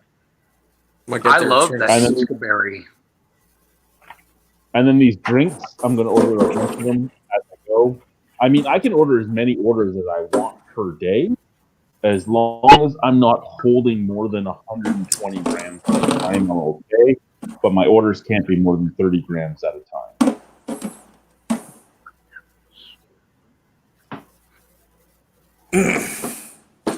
But I'm still amazed at this fucking lid. This lid, that just bothers me. That bothers me. And like I said, that bothers me because what the lemon lime sparkling CBD beverage going to do to me, that's worse than a beer that I can just pick up off the shelf and drink. And I mean, I love beer. Chris knows I love beer. Guy knows I love beer. Fuck, JC, you know I love beer. But I'm not going to deny that beer can change your personality much more than this can. Oh, absolutely. Yeah. So expensive. There was like $26 for 3 drinks. For what, this? I tried the. I wanted the. I don't know. I forgot what I ordered, but 3 drinks is like $26. It's like $5 shipping. Okay. Unless I should check the Ontario one. Quebec shipping is $5.25 a package, but these range from $4.70. The THC ones, 2 THC ones are $4.70 a can, and the not THC ones are $5 a can. The CBD. So CBD apparently is the more expensive of the things to get out of pot. Damn. That being said, the $4.70 a can for the THC stuff is pretty on par for flying pop up here. I mean, any pop I flew up here is $3.75 plus tax a can. Any pop I bring up on the sea lift is $2 a can. So wait, slow down. $3.75 a can? Yes, sir. Good heaven and Moses, son of a bitch. Now remember, this is because we have to fly it here, right? So flight is about size and weight. So when you fly something up here, it's about $4 a pound to fly it here. So you look at a case of pop, you're adding at least like $10 on top of a case of pop right then and there, just for the weight of it. And then you have to add the size of it. So now you're at like $15 a can of pop. And now you have to make up the money for it and make a profit on it. As I'm a man who appreciates the simpler things in life, I still have to ask, what's with all the fucking pop? You know what? I have a whole bunch of pop in the other room that I don't like, but we have sea lift coming up. So sea lift is when things come up and it costs $2 a pound instead of close to $4 a pound, which is why pop costs $2 a can when you're looking at the non-sea lift stuff, right? Well, sorry, non-flight in stuff. Sea lift stuff is $2 a pound. So we have sea lift coming up in July. So we're trying to empty the warehouse. So like we have 195 cases of selection grape. Selection being like the Sobeys brand. So grape soda. Right? A lot of people in the U.S. will know grape soda. Apparently, what was happening was the guy that used to run our store was trying to get crush grape, and you can't get crush grape in Quebec. So selection grape was sent to him instead. Well, he ended up getting 600 cases of selection grape. Who the fuck wants selection grape, right? I don't want fucking selection grape. I don't even know what it is. Yeah, it's horrible. That's what it is. But we're at the point that we're just trying to get rid of it. So we're selling it right now for 25 cents a can or $2 a 12 pack. So I bought 2 12 packs of it that I have in the other room because why the fuck not? I like soda water. Soda water just went on sale for $5 12 pack. And This is getting out of control, Chad. This is. So I like soda water. The guy that runs the main store goes, "Hey, Chad, are you going to buy a bunch of soda water?" I'm like, "Yeah, I'm expecting to buy 20 cases at $5 a can on payday." Of course you are, yeah. He goes, "Well, why wouldn't I? Up here, right? Like, a 12 pack is normally like $30. So at $5, I'm going to buy fucking 20 of them and just have them for a year." And the guy goes, "Well, if you save your money, in about a week, I'm dropping them down to $2 a case." I go, "Okay, then I'm buying 50 cases." He just laughs. He goes, "Okay, you save your money, they're going down to $2 a case in a week. In a week, I'm taking the truck to the fucking warehouse. I'm putting 50 cases in the warehouse. I'm going and paying for them at the main store, and then I'm dropping them off at my house. Because at $2 a case, I'm buying 50 of them." That's the way it is, right? Like, if it's on sale, I don't. And people come in and they're like, "Your pop's expired." I go, "Pop doesn't expire. Pop has a best before date because our pop is all dated for like between April and December of this year to last year, right?" So they come up and they pick up our Coke that says December 20th, 2019. They're like, "Your pop's expired." I go, "That's a best before date. It even says BB on it.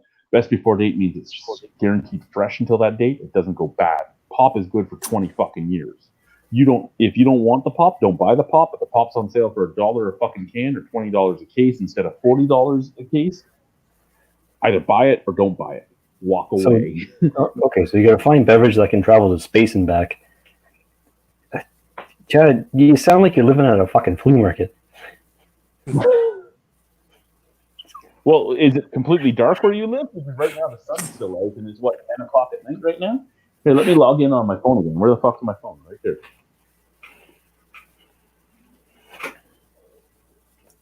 Let me show you outside this very second.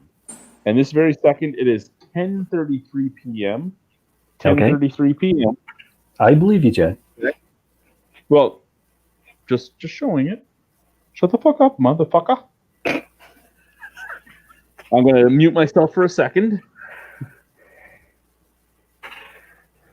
Once I find my mouse. Chad's going to go punch a hole in the bathroom wall.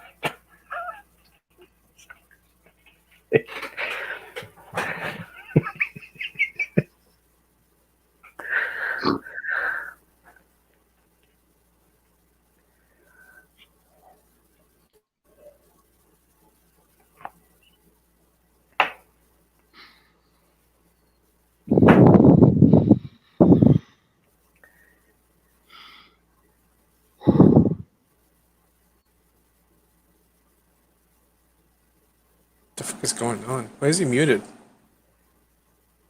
I think Chad, you're muted. He's blowing off some steam. I feel like I'm in some sort of glamour porn movie where.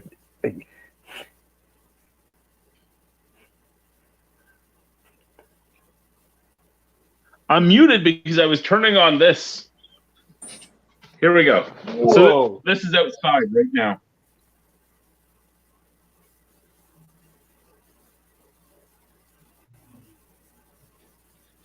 Wow. What's happening?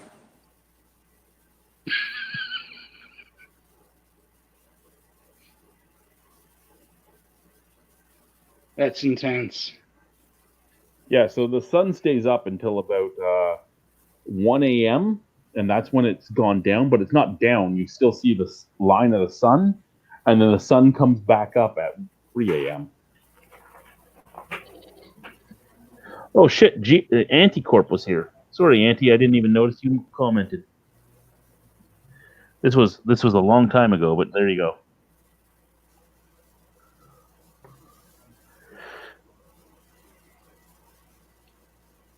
Yeah, so that's what my outdoors looks like right now. 10 p.m., 10:33 p.m. Guy, you really should come up here and work with me because one, I need somebody I know up here, so I have somebody to hang out with. That's one. And two, it's an adventure. It's an adventure. And it's a better adventure when you know somebody up here. I get seduced too easily. I get everybody pregnant in like 1 week.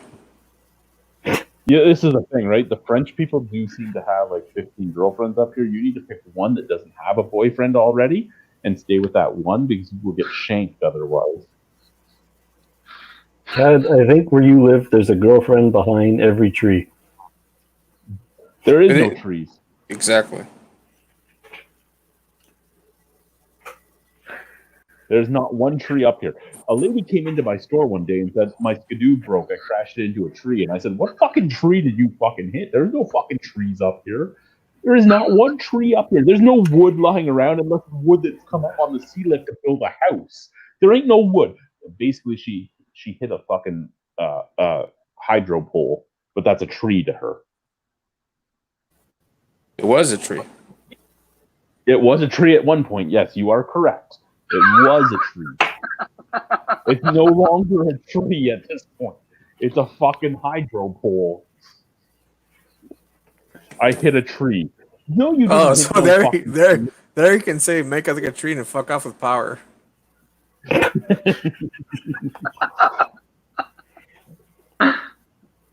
I have 11 beers left. Should I have another one? At That's the least- problem, right? I try to save my beer for these. These right here. I try to save my beer. Oh, there you go. Now you have to drink all fucking 11 beers. Merry Christmas, everybody. man. I could drink all 11 beers, but then I can't get laid tonight. Oh, and, shit. sometimes I might get laid. I will have, 1, 2, 3, 4, 5, 6. Just close I'm your at 8 eyes right and- now. Use your left hand. I'm at 8 right now. So if I have another 11, I'll still be sober enough not to puke, but I won't be sober enough to get my penis up. I work at 1. I do know that. I work at 1 p.m. tomorrow. Now's the time. Now is the time. I don't work until Wednesday at 7 p.m. Great. Thanks for calling me, Chad. Wednesday make- is St. Baptist. What's up, Chris? I haven't talked to you in forever. I wanted you to come say hi. No, I love it. We're old pals. I just You look hurt me, Chris. You hurt me right here. Right here. between the titties. Now you don't get to see my Father's Day bear. Shucks. Oh, shit. I almost dropped my painting. What else do I have up here? What Oh, is it there's- with you and orange? I like orange. Everything's orange. I want to go back to JC, the young beer drinker here. What's Jean-Claude what- Van Damme. That's his Jean- name. Jean-Claude. Van Damme? What do you got going now? This is the Mojito. mojito. What A do you think? mojito is not a beer. It's man cider. I remember a guy came up to me one time Locust at the Cider casino. Brewery. Kiska fuck. Seasonal cider mojito brew. hard cider. 6 point. 6 point or 6. Good Jesus Christ! Hold on a second here, buddy. 6% alcohol. But pardon me, did you just go from blueberry goes to a mojito? Yeah. Who made your blueberry ghost? That's when I was pissing. Oh my God. What was that, Chad? Who made Who the made the blueberry? blueberry ghost? That was Hen House.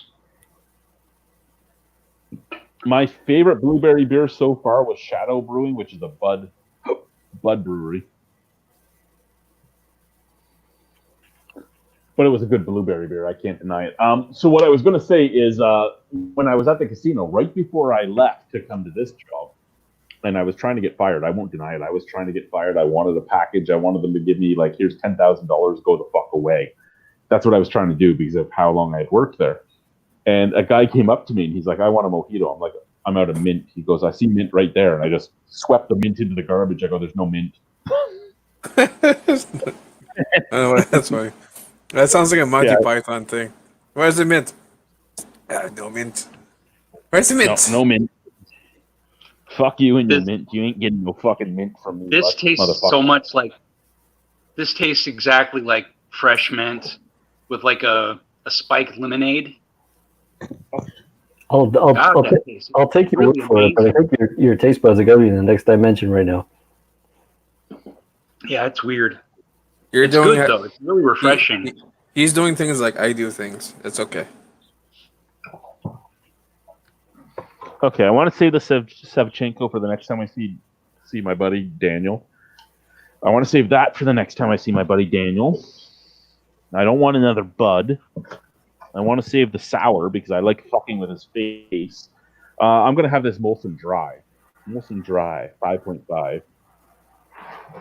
Molson Dry Lager, 5.5. That smells horrendous. It does. It's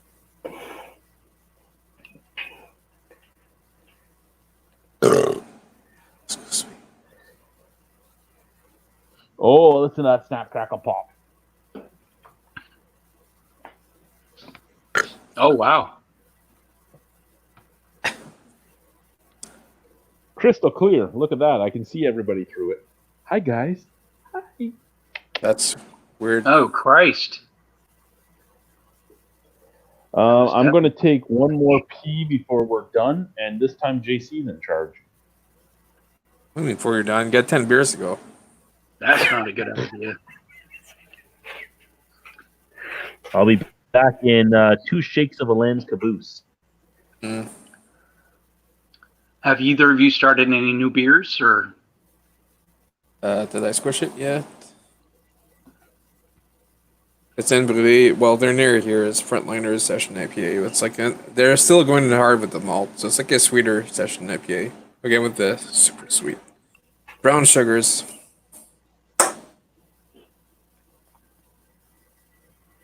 We have a beer down here that's, I think the brand is Montucket. Like, I don't remember what Montucket. It's got a unicorn and a rainbow, and it's kind of they've if changed, Budweiser is a 1, this stuff is like a 4. they've changed their name a couple of times, or they've kept the name, but they've changed the logo a couple of times. But Nantucket Brewery is definitely a brewery that's been around for quite some time.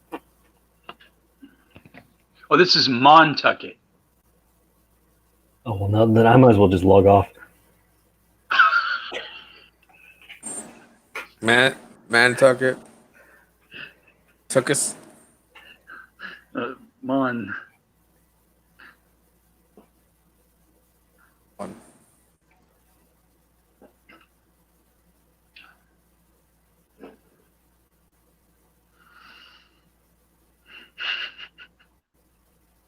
Think of something, JC. You're holding the floor. Yeah, that's. I said that wasn't a good idea. So I guess what's your favorite beer? Like the brand that doesn't have to be once in a blue moon, but just your favorite go-to beer. That gets tough because I'm definitely still in the hunt of going back and finding that classic lager. So I'm bouncing between lagers, so I can name you half a dozen, but I'm just in that category. So that is the most political answer you can probably give somebody. Favorite beer you can get? There's one that I can't get always, but I love from BC. It's like from Howie Sound. Pothole Filler. It's like a stout, but I just love the name. It's like almost a growler, but it's not. But I love that beer. Pothole Filler. Actually, I can't remember. Guy, is there Labatt out your way? I'm sure. Well, Labatt breweries are all in Montreal. You can just drive and see Molson and Labatt all there. There was a porter that used to make its way down to the States. And we had a dark Labatt. The Molson. I remember the label. The label had that classic boxer logo on it. It was a guy doing this. Oh, no. You guys talking about Underdog? We have a Labatt down here. Is that how you say Labatt? Or Labatt? Labatt. It's similar to the what is it? The Australian beer that Foster's. It looks like that. The label. It's very similar to that. Foster's is a Labatt product. Well, it's British, eh? English? Foster's is Australian, but the company that makes Foster's is owned by Labatt, which is owned by Anheuser-Busch. So in the end, Bud is the brewer of Foster's. There was a nice porter that came out by Labatt that had Oh, the Bat Porter, amazing And beer. And it had that Boxer logo on it, correct? Like a beige label. I don't remember if it had the Boxer logo or not, but it did have a beige label the first time I ever had it. There was 2 brewings of it as well. There was the brewing of the Bat Porter in Quebec, which was heavenly and amazing, and there was the brewing of the Bat Porter in the U.S. in Rochester, New York, by Genesee, and that was not amazing. I think the Rochester one is the one I'm talking about. Agreed, it's not amazing, but there wasn't anything necessarily bad about it. Like, it was a decent. Oh no, I'm just saying I've had the Quebec version, which was amazing. So not having the Quebec version when I had the Genesee one was less amazing. And this beer used to get roasted on beer review sites, Douchebag Advocate, Beer Advocate, wherever you want to call it. And everybody would start out with a review like, this beer tastes, they're giving it good reviews. This tastes really nice, and we really enjoy the creaminess, the aromas and the taste and stuff.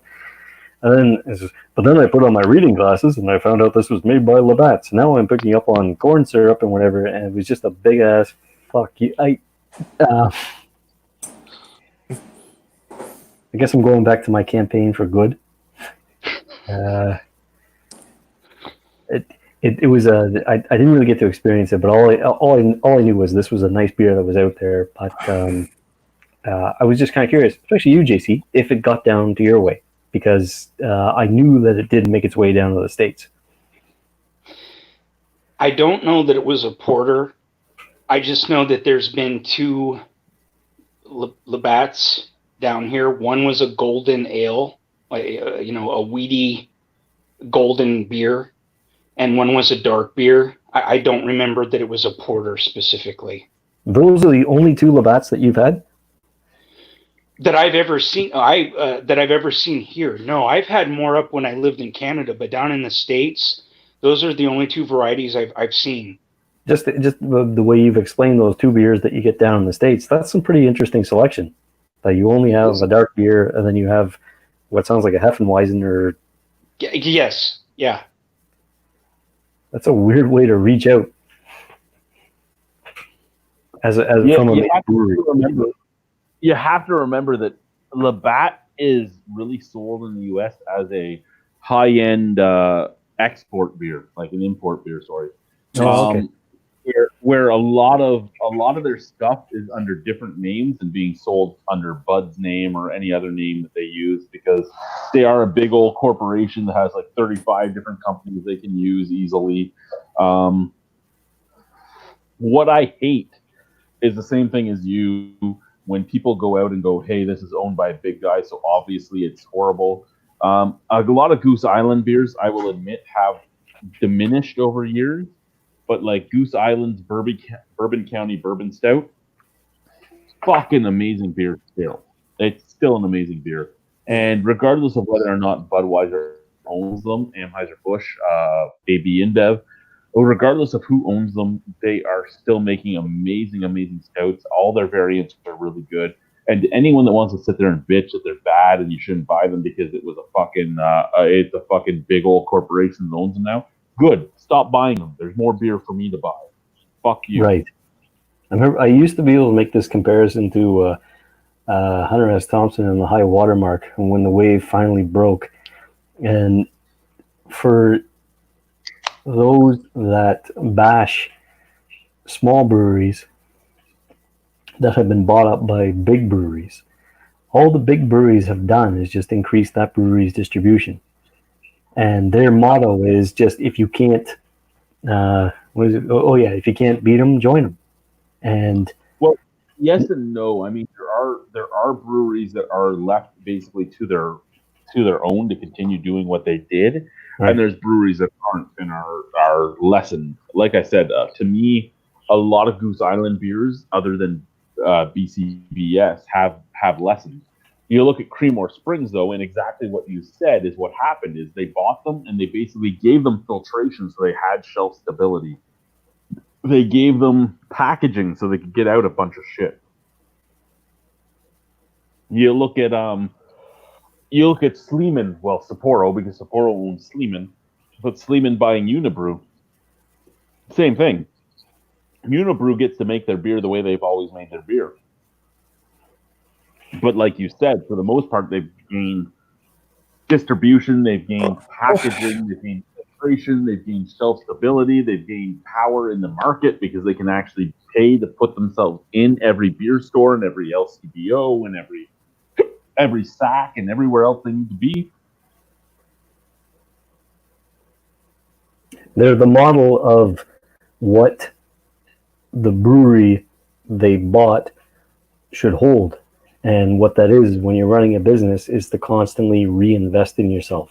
Is don't just ride the wave and enjoy the success, because it takes a lot of work. Because we all four of us can name breweries that are local to us who have been around for 30 something years now. And even if they're not as big as Budweiser, Molson, Coors, or anything like that, it's because they've played the game right.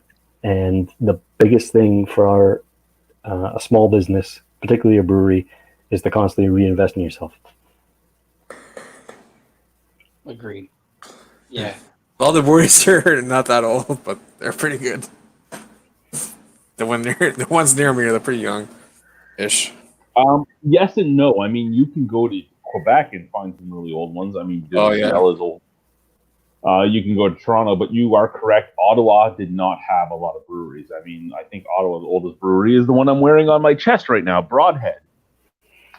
They had a really good blueberry beer, but it went downhill from there. You are correct. I agree with that 100%. Big Rig. What else does Ottawa have? Bicycle, Big Rig, Broadhead, Against the Pale, Broken Stick, Castle Brewing, which is in Castleman, but might as well be Ottawa. Ashton Brewing Company in Ashton, Ontario, but again, might as well be Ottawa. Ottawa has so many breweries, it's not funny. But you are correct. None of them are really all that old. I think 6 or 7 years is the oldest. Andrew Nita and his brewery, Nita Brewing Company, which is an amazing slogan, which I don't know why he doesn't use it yet, which is "You Need a Beer." NITA is his last name, so it's Nita Brewing Company. But I don't know why he doesn't make a whole bunch of fucking ads that are like, "You need a beer." Hey, you need to this, you need to that. Like, it's just screaming out, this is the greatest fucking publicity you could have, but he doesn't use it.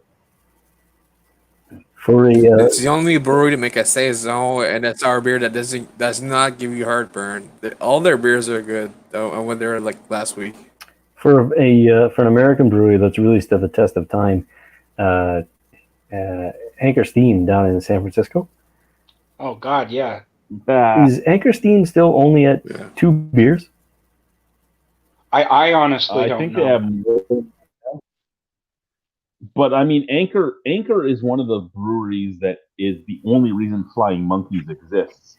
So Andrea and Peter Chioda, who own Flying Monkeys in Barrie, they were opening a brewery, and their brewery name was going to be Simcoe Steam Brewing, because they were in Simcoe County. Right. And Fritz Maytag still owned Anchor at the time, and Fritz Maytag called up Peter, and this is on my interview with Peter as well. And he calls up Peter, and he's like, "Hey, I hear you're opening a brewery." And he's like, "Yeah."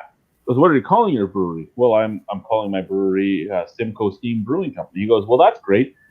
I own the copyright and the trademark on the word steam in beer. You call your brewery that, I'm suing the fuck out of you."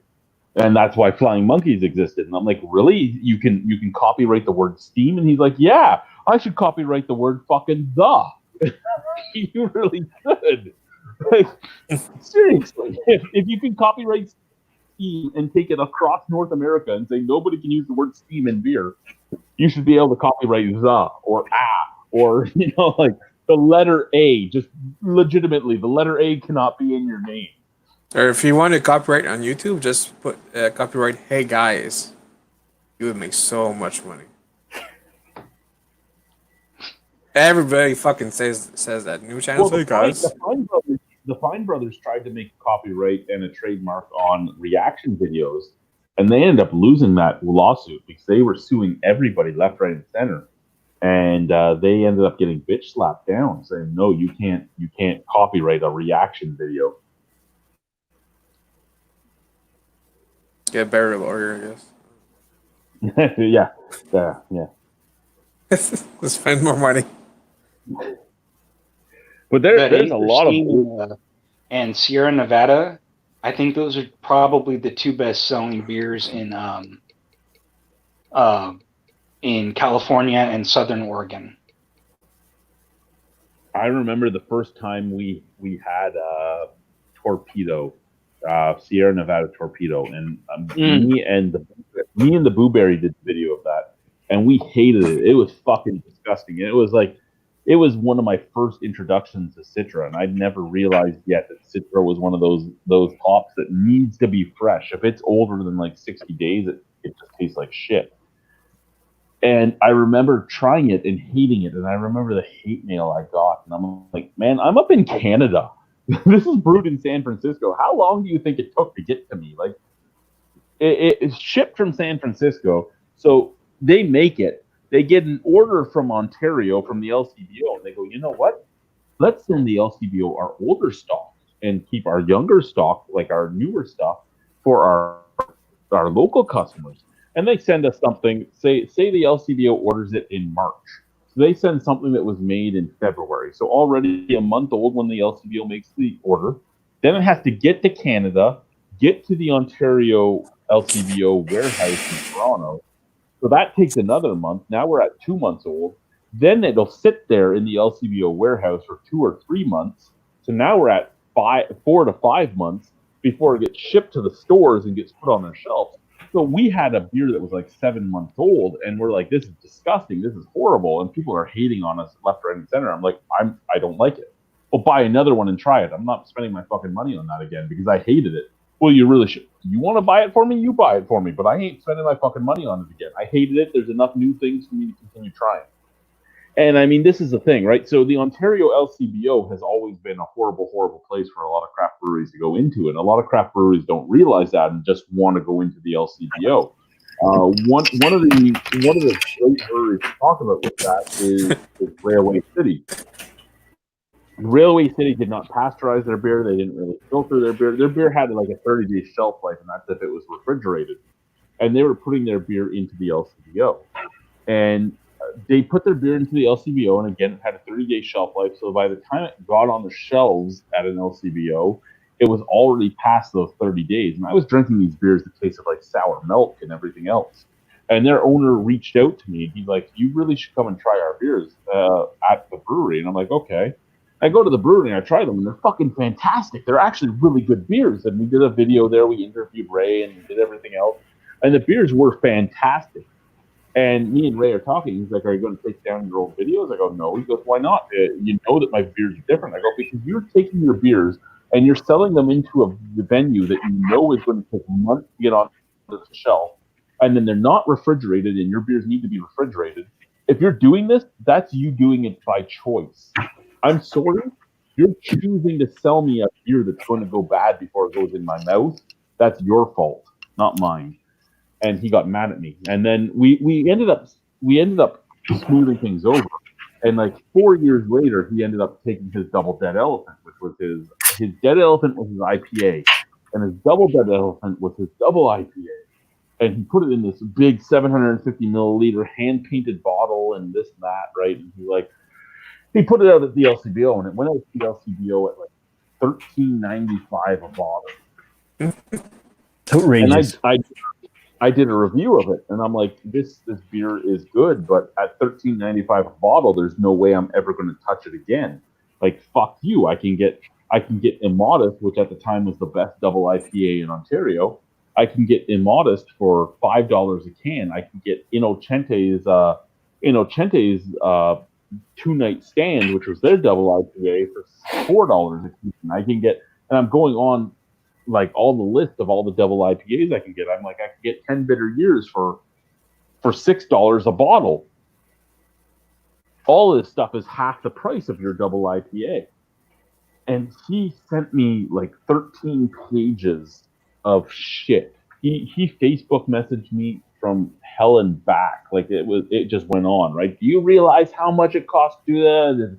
And I'm like, well, don't put it in a hand painted bottle. Sell it for a reasonable price at $13.95. I'm very much willing to accept that this is what I think. And I did a blind taste test, and of the 5 beers I did, you came in number 3.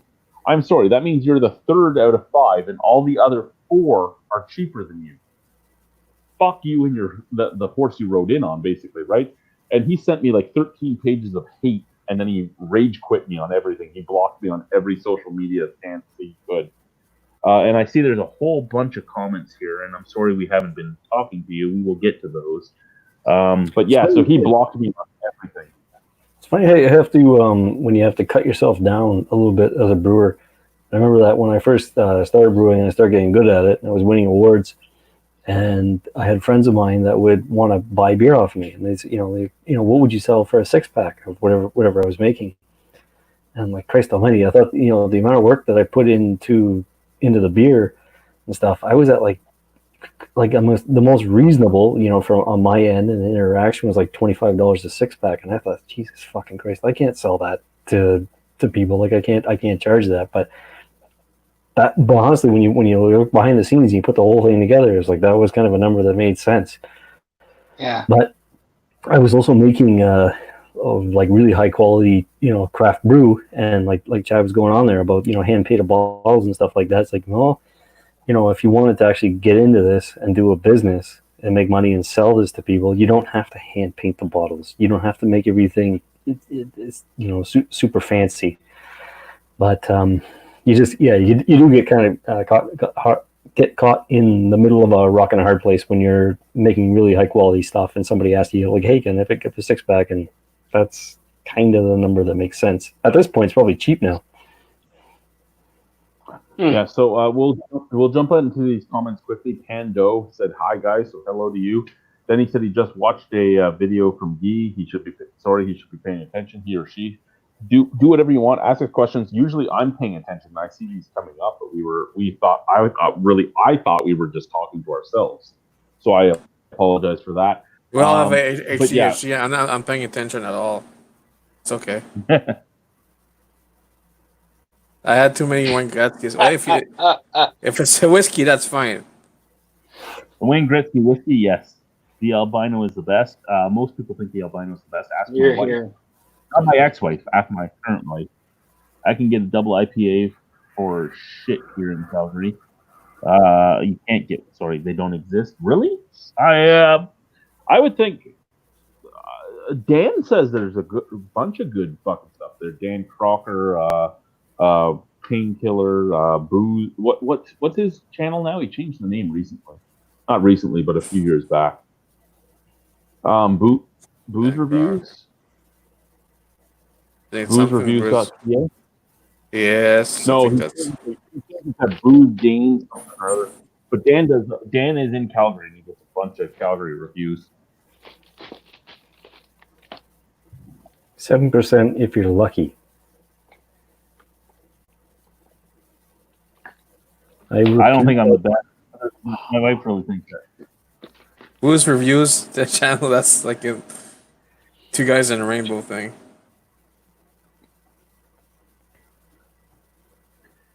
Oh, that's a beer. That's a beer mail you sent to the other guy. It's special. But yeah, so going slightly back to my thing with Ray who owned Railway City in St. Thomas, Ontario.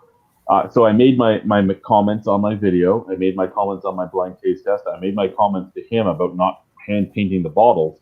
And what do you know? A year after he rage quit me on everything, Double Dead Elephant came into the LCBO in 500 milliliter cans for $5 a can. Oh my God! Now you're a good beer to choose. Who would have thought it? You come in at the same spot as everybody else in the fucking market, and you are fine. You come in at fucking triple the price, and you're not fine. Who would have thunk it?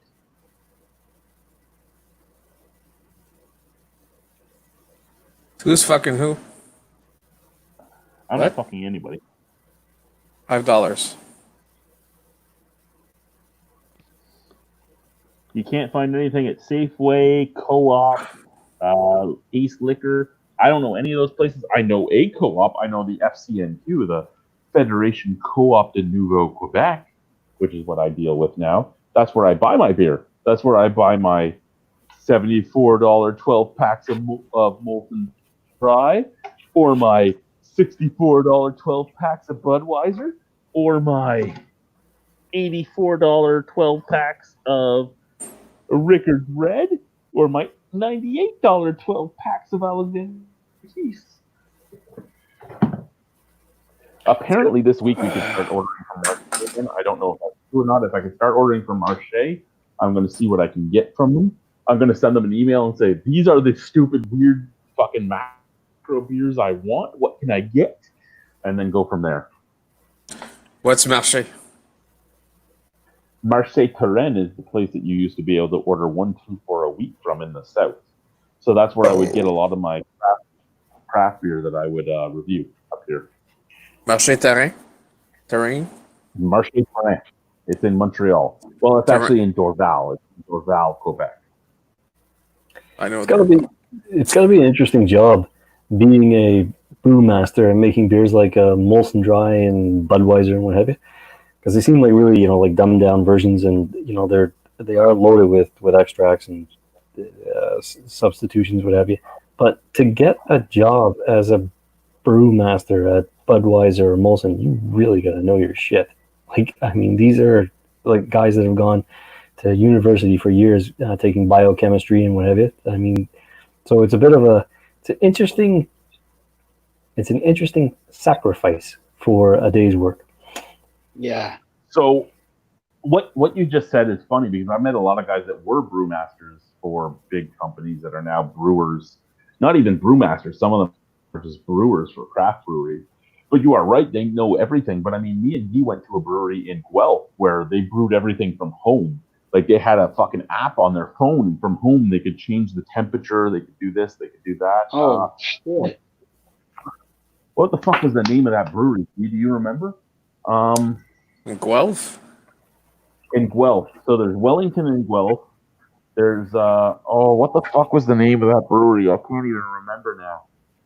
But anyway, any beer festivals in the north? Not in Ontario. There's beer festivals. We did right Wellington and Trafalgar and no, Trafalgar is at Toba. No, Oakville. fuck. What the fuck was the name of that brewery? I haven't been there in so long, and they haven't come to any of my latest beer festivals, so I don't even remember the name. Somebody's hitting something outside my house. On it, any beer festivals happening up north. There's nothing happening up north. No, everybody's under. I'm glad I didn't push for the festival this year. There's open patios, open patio festivals. There's that now, but I was going to push for the festival, and then I didn't, and I'm kind of glad I didn't, because I would have lost a lot of money when nothing was allowed to open.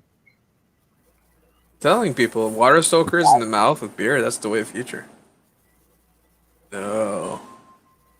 What the fuck is going on out there? The hell are you doing? 1 second. You're looking outside your window? Yeah, no, there's somebody like smoking the fucking garbage canister from the main store. Some kid. I'm trying to find this brewery right now. Oh. Breweries in Guelph, Ontario. Let's look this up here. Let's find this.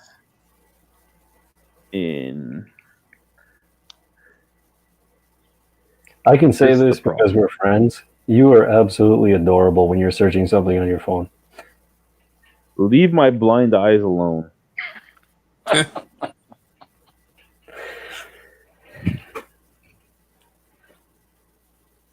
Royal City. Royal City is the brewery we went to that did everything via phone from home.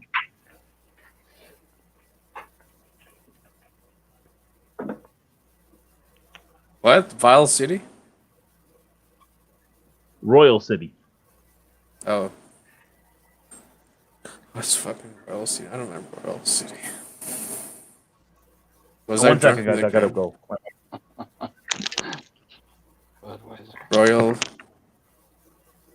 Royal City. Oh, that's the one with the Star Wars door thing. Royal City Brewery.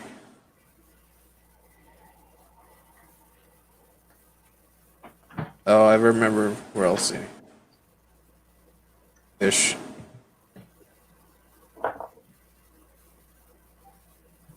Do we Royal all City see or this? stuff. Do we all see this comment here from Bdu? Don't shit on Budweiser. It's fucking disgusting. It sucks like shit. Whatever. Oh. Yeah. I'd rather drink water.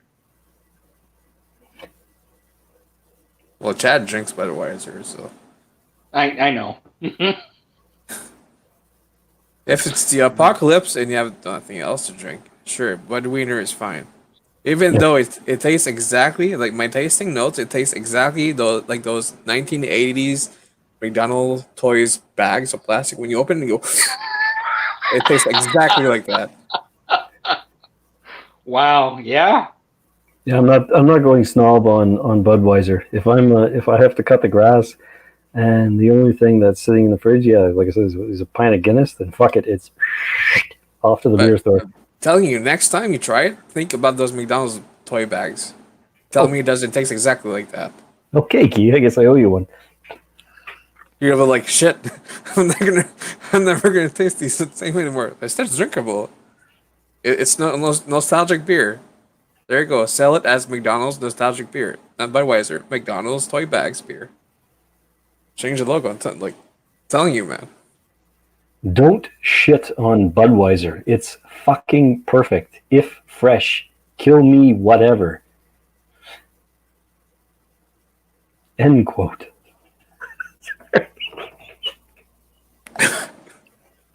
I should just put that in the 20 case of 2 for us. Budweiser big sticker Pondo. Don't shit on Budweiser. It's fucking perfect. I want it on a pillow. Yeah. Everybody's like, who's Pondo? It's fucking Pondo, motherfucker. You don't fuck with the Pondo.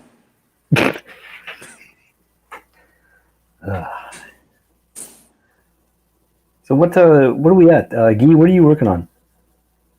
What am I working on? What are you consuming? Oh, that I'm still in the. It's in Brewdog hopper from. It's near here. It's Brim, Ontario. It's tiny bottles. I like the tiny bottles. That's the one with the naked bunny. That's right. Get it. Focus. Yeah, naked bunny. Naked bunny ish. It's just like. That's my sound effects. Naked bunny. Big ass fucking giant hops. Hey, if you can drink the label. Drink the label. Those are the French Canadian, the sweet IPAs I was talking about, remember? Right. JC, are you all tapped out or you still got something going? I'm not all tapped out for the evening. I'm taking a little break. I finished that mojito beer or cider. Actually, what the final thoughts? It was really refreshing. Like that's something that would feel good on a hot day. Was it big on the mint? Yeah. Really, really. I would have mixed both. That would be interesting. Oh yeah. Like eating gumballs, then brushing your teeth. Yeah. Chewing gum and eating blueberries. That'd be interesting.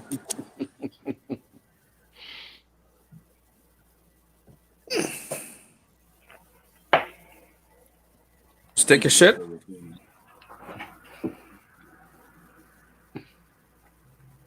What you're doing?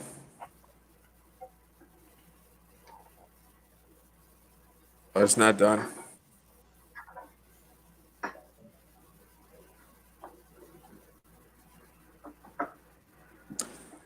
Chad. Oh, gotta read mine. Excuse me. Get more Budweiser. Okay. Don't shit on I Budweiser. was No, don't shit on Budweiser, Chad. It's fucking perfect. If fresh. Kill me, whatever. Just too fucking expensive. Gee, never seen you so serious. Why you so serious? What happened to Chad? Got too serious. Hey, Chris, what are you working had- on? Oh, sorry. Yeah, I'm never serious. I'm always sarcastic. FYI. I had to go make a phone call to the Popo. Okay. You just take a shit. It's like, oh, this turd is too big. Come arrest me, officer. No, you know when I was looking at the window trying to find out what that sound was? Yeah. It was kids shooting slingshots at my dogs and my wife. Oh. More than you. Well, there's the guy I know. I don't know you. Is there a delay on this? Cider is good. Try it first time this week. Well, no shit. It's apple juice. I don't know shit about mojito. Mojito the Albano is back, or is he? Yeah, he's calling the No. cops. No, I'm done calling the cops. That Well- call's been done. Is everybody okay? Well, Are your Chad, dogs okay? Chad punched a Yeah. kid. He's knocked out in the driveway. Now he's I would okay. love to go out there and stop it myself, but then things would have happened here. Then you put barbecue sauce, and then the dog eats the evidence. Of course.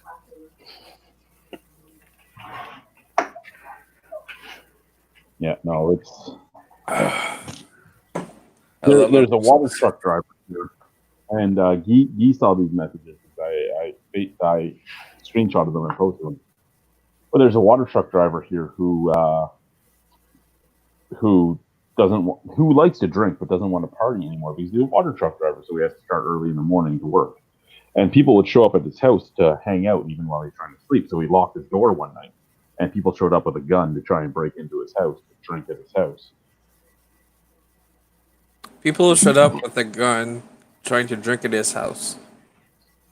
Yeah, I want to show up at somebody's house at midnight and drink $9 cans of Budweiser in the middle of buttfuck nowhere. Now, we're going to continue talking for a bit, but we're going to go offline because we're getting into things that can get me in trouble. So, bye-bye.